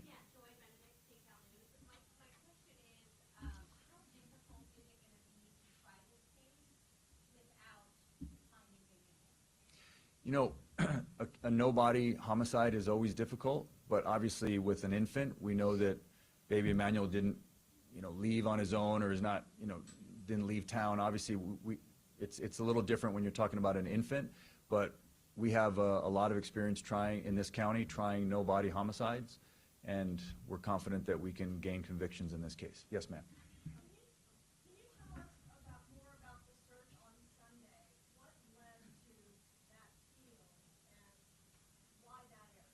Well, I think Sheriff Dyke has already explained that. He answered that question by saying there's been a level of cooperation with the defendants, so that's why they went to that area. But beyond that, that's all I can say. Yes, ma'am. Okay, so I think the obvious question is, what happened then? I mean, you did hear the report, my coworkers just asked about the jail confession, the authorities used fake inmate to get information, and the father confessed that. Well, see, that's not true. So I don't know where you, well, no. See, this is what happens when you've got all these folks out there online and these keyboard warriors. You get a lot of misinformation, and what you just said is not true. It's misinformation. So that's what I'll tell you did not happen. Okay? I can't talk about the facts of the case. Well, no, I'm giving you information about baby Emmanuel. I'm giving you information about the cases and the investigation, but what you just said did not happen. So that's not, I can't be responsible for when you guys get it wrong. Oh, hell. I like this guy. Well, I need him everywhere.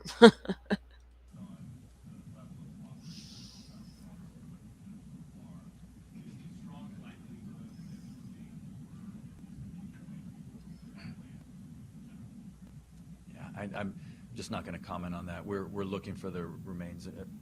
These investigation is continuing. We're hoping to find the remains of baby Emmanuel. Yeah, please, Sheriff. This is to that and to the question before. A problem that we are having in this, basically even on the question that was asked 2 questions ago, is someone posts something on social media and then you all believe that it's true. I actually complimented the mainstream media because you've actually been reaching out to us for comment and actually been printing what we've told you. It hasn't been the sensationalism and the wants for clicks for social media. And that is doing nothing but harming this investigation. And when you form your opinion and come in here and ask questions like that, you're not serving the public in any way. The question way earlier, get some rest. There should be no one out there looking for baby Emmanuel except for us, because all you're going to do is complicate things in the future. And the one thing that I emphasize that I want to make it clear here. So was that person complaining because they were tired because they was helping look for a baby Emmanuel? Now they're just like pissed because they wasted their fucking time? Is that what that question was pertaining to? Some of them, oh, Lordy.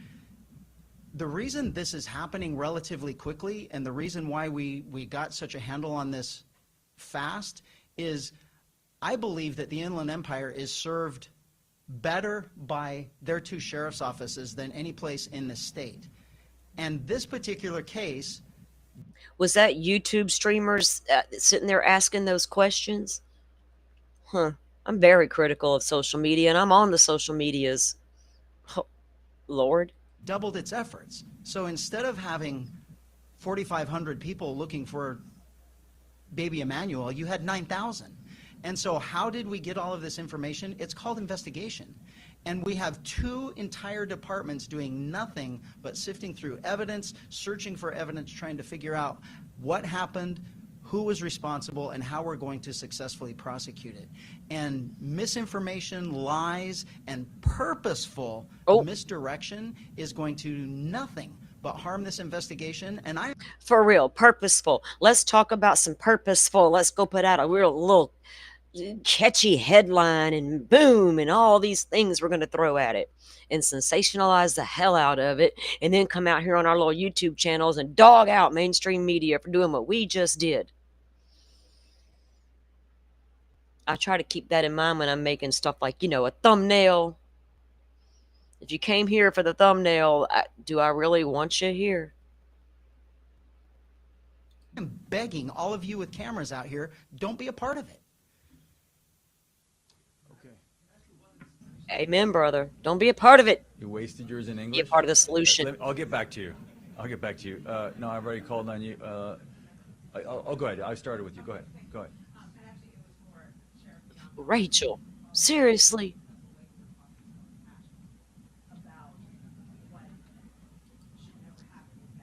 My God. Okay, so what some of these people who call themselves creators, who stream, because anybody can literally turn on their computer and become a YouTube streamer. It's not rocket science. It's a little knowledge of the computer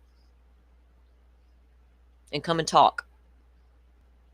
But you're going to ruin it for the rest of us who want truth and justice and don't mind discussing a few little theories here and there, but without saying this is facts and this is does all these crazy weird stuff that happens.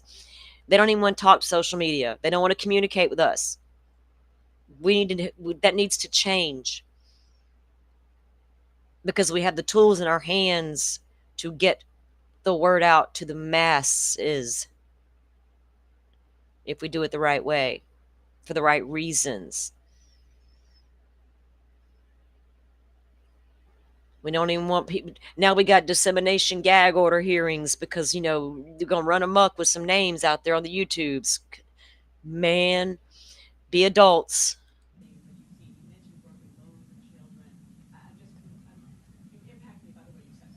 I could not live with myself if I thought I was making a bunch of damn money for putting out some fake lies and sitting there and laughing because I know I'm doing it.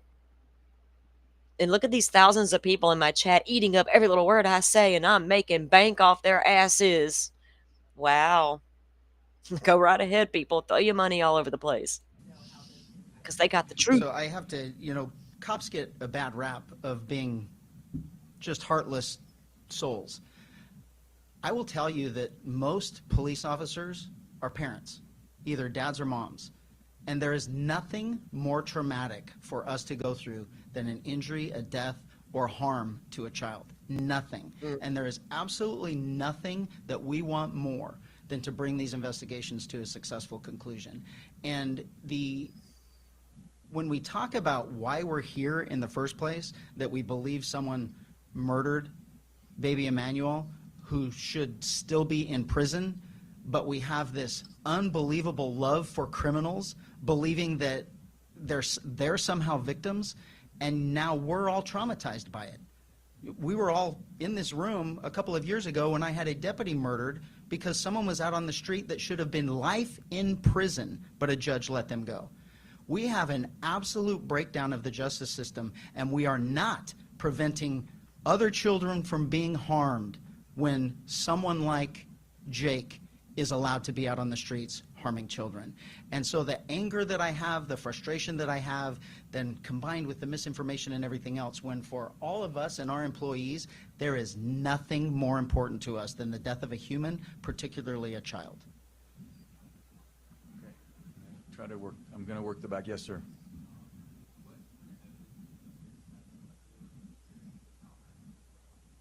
Well, we've got a lot of evidence. We're going to have to play that out in court. I can't lay it out here today. Okay, so yes, right next to him.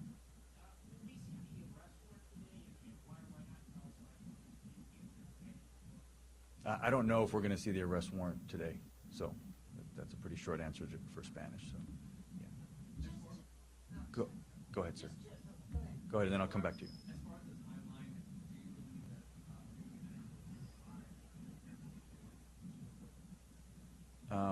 I just can't say. I'm not going to give a timeline. Obviously, baby Emmanuel, we have a theory as to when his death occurred. So, and then I've also shared that we believe that when the parents came forward, it was to tell the public something that wasn't true. Going which way? Go ahead.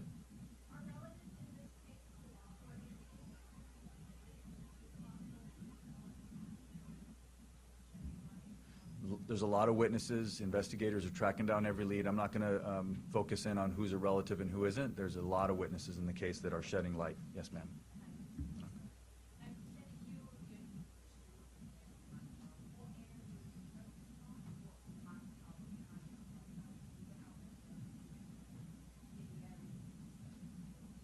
Right. So I'm not going to say, as Sheriff Bianco just mentioned, when you have members of the public that are out there doing their own searches, all it does is potentially prejudice and damage the case. So please, let the sheriff's departments do their job. They know how to do this, right? We're helping with them, anything they need from us, but they are the ones driving this investigation, and they will track down every lead. I have all the confidence in both of these great sheriffs and their great departments. This investigation is ongoing, yes. Yes, ma'am. In an effort to dispel all of that misinformation that we're seeing on social media, has a plea deal been offered to either Jake or Rebecca? Is that a possibility, and is this a death penalty case? It's not a death penalty case. We did not and were not able to file special circumstances, and that's what would be required for to be eligible for the death penalty. This is, we filed 2 counts of homicide, which in this case is murder, against both Jake and Rebecca. So not a death penalty case. Was there, what was the other? Has a plea deal been offered No. to either one, and is that still a possibility? No. No, we're not interested in a plea bargain with these individuals. We're interested in a trial and getting to justice. Amen. Yes, sir.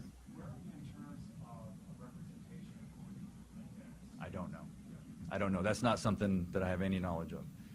Going back, yes, ma'am. Is there a chance that you may not find Baby Emmanuel's body if he's out in the wilderness with wild animals or is there a chance you may not find him? I think you just answered your own question. Of course, this is an investigation. We're searching for evidence. We've got 2 great sheriff's departments doing what they do best. So if there's a chance to find Baby Emmanuel's remains, these men and women of these 2 agencies will do it. Yes, sir.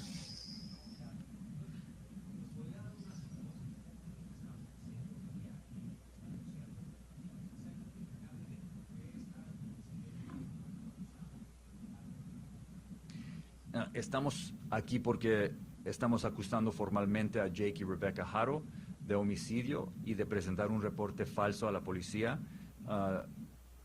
Los padres del bebé de 7 meses permanecen detenidos bajo una fianza de $1 millón. Y más de eso no puedo comentar, porque no puedo hablar sobre la evidencia en el caso, porque eso tiene que suceder en un tribunal, en corte.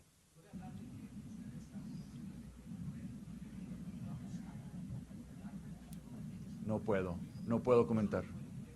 No, dije que sí, estamos convencidos que el bebé fue abusado por un periodo de tiempo, o sea, tiene 7 meses, o sea, sobre su vida de 7 meses, que fue abusado sobre tiempo. Yes, sir.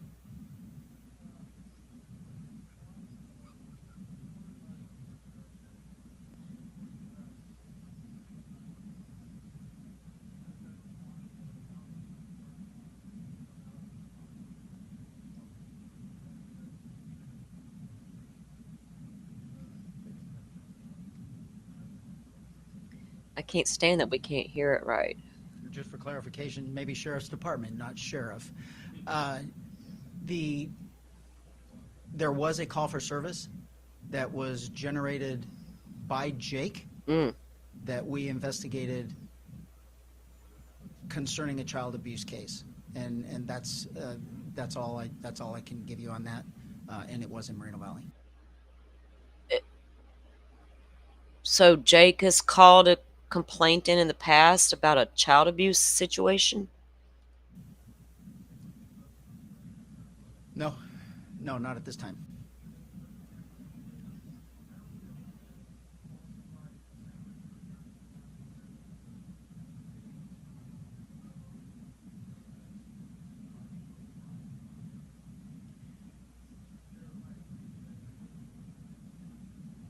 I think we've answered that already.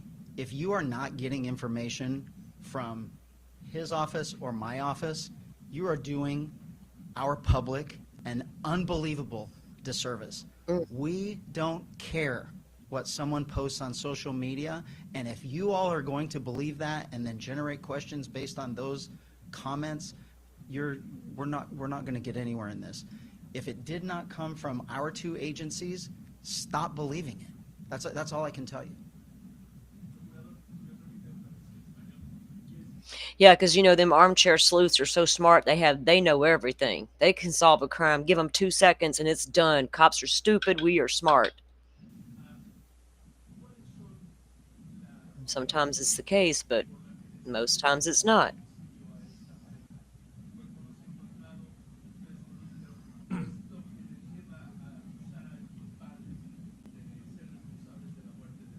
Son responsables de la muerte de su bebé por la evidencia que ya tenemos. Y es cierto que no tenemos el cuerpo del bebé, pero tenemos bastante evidencia y nosotros estamos convencidos que fueron responsables del homicidio de su hijo. All right, going forward, where am I? Did you have another question? Go ahead. This is for Sheriff Chad Bianco. When you guys were on the 6th freeway in the Badlands area search, we did notice that Jake was out there with the sheriff's department. Was Jake trying to cooperate at any time with the sheriff during that search? So we've answered that question, sir. That was Sheriff Dykes that answered that question of why they were out there. He said that there was some level of cooperation with the defendants, and that's all we can say. Yep, that's all we can say. Yes, ma'am.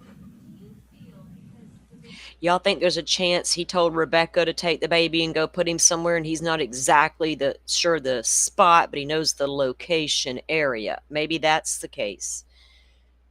Or was he lying the whole time and he put him in the garbage can? That's what how about figuring that shit out, sleuths, versus weird stories you're picking up on? Because I'm not picking up what you're putting down. I'm ignoring that with a 10-foot pole. I'm like, ugh, train wreck. I'm not looking. He was 7 months approximately when he died, born in December 2024. Do you feel that there are people that let this baby down? Not only that judge who let Jake Haro down, but we're talking about 7 months of child abuse or several months of child abuse. Do you think there are other people who failed this baby, possibly by not reporting what they were seeing, what they thought was happening? Well, certainly this baby was failed by his parents. So that's first and foremost. So yes. Thank you, Butterfly. I knew you were going to come in with the interpretation. I was waiting on it. I appreciate that because I had no clue what the man was saying, but I knew you did. So Butterfly says he was reiterating they're responsible for the baby's death with the evidence we have. Beyond that, I can't comment. But yes, everybody failed this baby that was close to him. Yes, they did, sir. All right, Forrest. We got you, boo.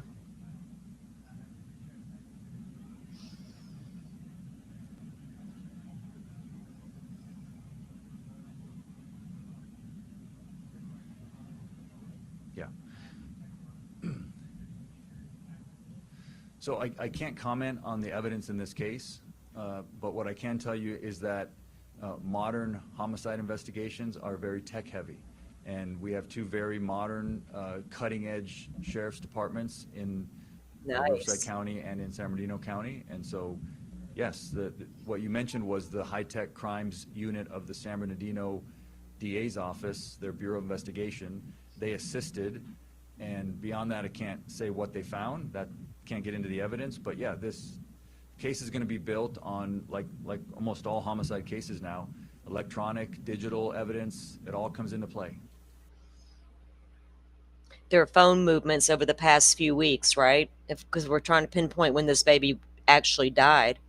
And they said it could be up to 3 weeks before he was reported missing. So what sort of activity was on the phone? Were they smart enough to try to reset phones like, Stearns over there? Or were they deleting text messages? Were they just talking in person because they live in the same house? So what's really going to be on the phone other than phone movement? Right there, or did you get there yet? Did you put him in there? Wherever there may be some communication in text on the phones that these two clowns never deleted, and if they did, they could have recovered them because they weren't using data forensic wiping tools like Koberger. But what we need to see is the GPS locations of these phones, right? And how long did they spend in one area? Were these phones ever near this location site that he took them to? If they were, how long did that phone remain in that area, right? That could be very telling information on that data. So they need to get all that forensic data work done for sure. Go ahead. Take his little remains and put them at rest where he can rest easy. I can't comment on that. Sorry. Yes, ma'am. What's next is, first and foremost, the investigation will continue, and it's led by the San Bernardino Sheriff's Department, and then also Riverside County Sheriff's Department assisting, and then the prosecution will begin. We filed the case. The case will begin to work its way through the criminal justice system here in Riverside County. Other folks? Yes, we're coming to the end here, I think. Go ahead.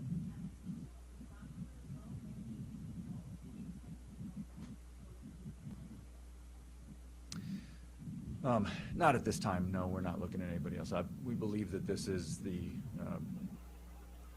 filings in court that will be in this case. Now, that could change if new evidence comes in. Yes, sir. I'm not aware of a house fire next door. So, yes, sir.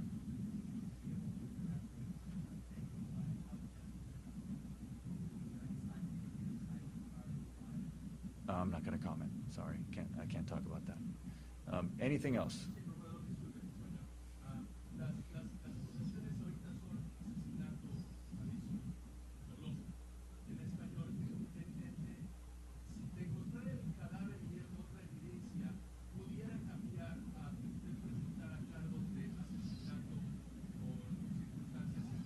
Sí. Sí.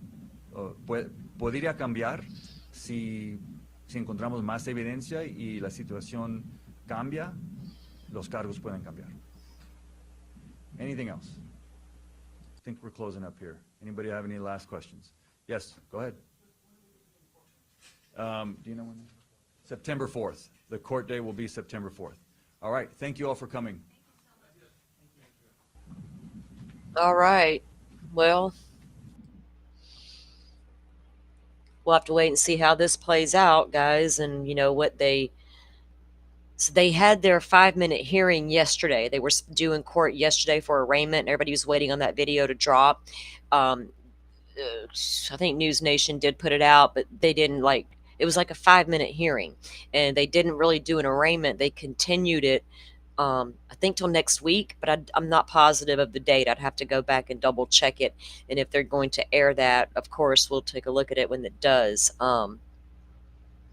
Ask questions that he can answer, please, people. Yeah. I mean, I'm going to ask questions too that they probably can or will not answer, but I'm going to ask them. But it's going to be relevant questions, not these bizarre YouTube rumors, right? Not the street, not even just YouTube. Them damn TikTokers.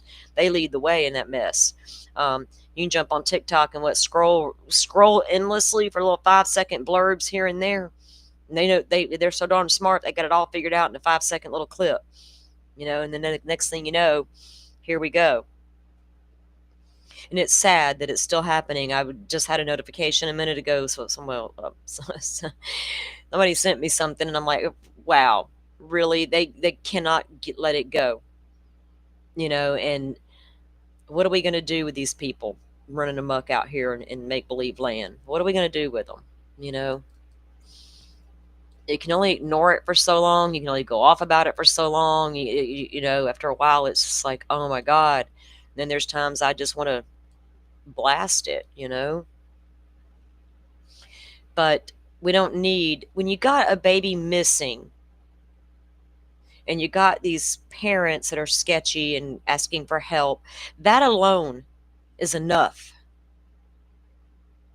Why do we got to add on all this weird stuff in the middle of it all, and all these other accusations that are being leveled, and this whatever social media is coming up with today about what really happened? You know what I mean? Like you're such a good investigator. You learned it all from sitting right there behind your computer. Did you go in the house and collect crime scene photos and dust for fingerprints and look for blood? Did you walk and canvass the neighborhood looking for videos? Did you interview potential witnesses and suspects? Did you do any of that? Or did you sit there on your computer and troll Facebook for all their photos and names? And then go with a live stream and put it all out there, how he used to date her and she dated him and he got her pregnant and she didn't like it. You got proof? Or we don't need that, right? Okay, here we go. We're going to finish up this document. We'll keep an eye on whatever is progressing with Emmanuel's case there, guys. I think all of us are really just the bigger conversation these people should be having on the YouTube streets, if they really want to have a real conversation, is the failures of the people that were supposed to protect that baby. Let's talk about the failure in the system. But they'd rather talk about messy situations that they're making up, because we don't have the brain capacity to actually talk about a real problem. That's too intellectual. It's easier to sit here and laugh and make fun of people and throw shade and make up weird stuff. Ann Taylor. All right. Order sealing defendant's motion in order for the emergency order. The defense did not object. Order conditionally denying admission of additional exhibits at trial. They don't object to that. Order granting defense expert analysis of the evidence. The defense objects to unredacted release, the request redaction, and they request the redaction of the experts' names and addresses. Again, she's citing the online media stuff. Then we have the 6625 state's response to the defendant's motion for independent analysis. Again, they object and they want unredacted. To the unredacted release, and of course they want the experts' names redacted. Well, that's not going to happen. Motion for emergency order, they have no objection. The motion to seal defendant's motion and order for the emergency order, no objection. They're allowed to file way too many responses to 15. You file one filing, you get 15 responses. Stipulated motion to admission of additional exhibits. The defense has no objection. Motion for independent analysis. Again, they do not object, but with redactions, they want it out there. How many times this woman is now so far citing online media reflects continued attention and comments may be offensive and harassment and public harassment reasons and online sleuths. How many times, Ann? Get out here and apologize and set the record straight for all those still, well, semi-supporting you, but 100% supporting your client. Now they can't figure out why you turned your back on him. Order granting access to the sealed records. The defense has no objection. Exhibit S1 again. The defense has no objection to the unsealing with the anticipated names being redacted. Again, with the same thing. And then on with V. Now, seems like the defense's biggest problem is the redactions of their alternate perpetrator. And you know why? Because they are naming names that weren't responsible for the crime. And she's afraid that her filing will cause more harassment for those people that she named in her filing. Again, you're going to come into an open courtroom under a non-dissemination order and slip out things in your comments to the judge that were absolutely under seal. You didn't have any problem with that, did she? She didn't have a problem standing there saying her client was absolutely innocent. Hell, Cyray's going to come in and save the day and prove it with a little 7-minute discrepancy. So I was like, well, she didn't tell me all the rest at that point. I didn't know he was using forensic data wiping software at that point. Good Lord. So I was like, give me a break. I reserved the right to change my mind, and I'd done it. He did it fast, too, actually. Never heard from him again.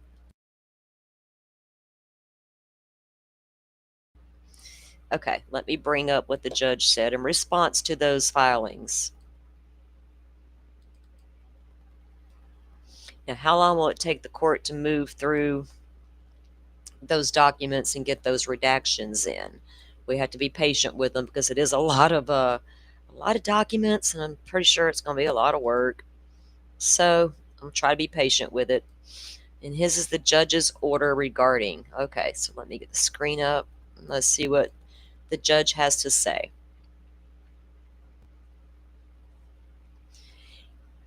Before the court are both parties' respective responses to the order regarding sealed documents dated August 4th, 2025. Both parties object to the unsealing of names and contact information of potential lay witnesses and expert witnesses identified in the case. They contend that some witnesses whose identities have been publicly revealed have been subject to harassment, threats, stalking, and other concerning behaviors by the public and media. Although defendant has now pled guilty and been sentenced for the crimes, the parties note that the case remains subject to intense media scrutiny. Consequently, the parties anticipate that revealing the identities of the witnesses will constitute an unwarranted invasion of privacy, of personal privacy, as provided by IC 74-124, and should be redacted pursuant to ICAR. To best balance these articulated concerns against the public's interest in access to information, the court requests additional information with regard to each witness whose name and identifying information the parties would like to be redacted. The witness's role in the case, whether the witness's name is already in public or is already publicly known, e.g. by known media exposure, or the release of other records such as police reports, and whether the witness has been subject to threats and or harassment, and if so, the nature of the threats. So you can't come in here with your blanket statement, Ann Taylor, about public scrutiny. We got to get a little more specific. We got laws to follow. Following submissions of this material, which is to be filed under seal, the court will review the information and either issue a written order or set the matter for a hearing. Responses should be filed within 14 days. So Hippler's gave him 14 days to get another response in and get more specific about which witness you want redacted and why. And is their name already out there? Because the judge understands the law like he always has in this case. Thank goodness. He's not one of those weird judges out there making up his own rules and going to let somebody go and get another chance.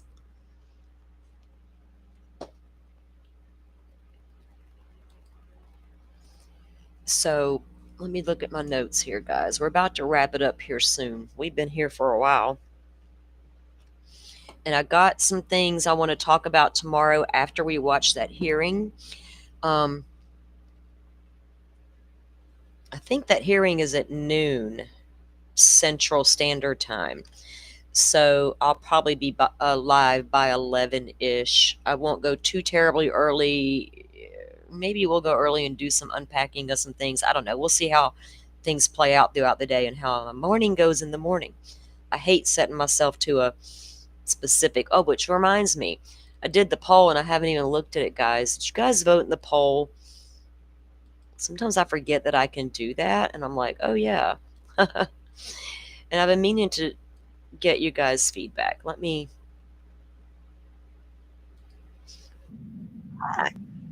if I can view it this way. Oh, 50-50. Oh my goodness, guys. Y'all were no help. For real, 8 a.m. Central or 9, which would be 9 a.m. Eastern. 50% were like, yes. And then 9 Central, which will be 10 a.m. Eastern, 50%. So we'll run between the 8 and 9 Central time as usual. Y'all know me. I usually try to get on by 10 a.m. because we might tend to run our mouths over here a little long. It happens. Even when I'm up here by myself, it still goes on for hours. Lordy. Well, sometimes they shouldn't give us so much to talk about, right? And then we would be a little different. All right, guys. I'm still reviewing some things in the Koberger documents that I want to talk about. I think another video dropped a little earlier that's pertaining to some things we were talking about the other day, and I want to review that as well. We'll be back in the morning for sure with the with the hearing in the Koberger case and see what happens. And I'm trying to be sensitive to the family's feelings, because I do understand that it's a lot of trauma to have to look at this stuff and live it, but you were going to live it at trial, and we were fine with that. I mean, not fine with it, but we accepted it, right? And I think they did too, but it's a really sensitive topic for their feelings, and I do get it. I just, maybe it's time to take a step back for a moment, and avoid the media at all costs. But then again, if it's your child, you want to protect what little bit of dignity they have left, right? And a little bit of privacy. But we can't do that if it infringes on our freedoms to know. And it gets dangerous when we take away that freedom. And it gets stuff real sideways real fast, like in Delphi.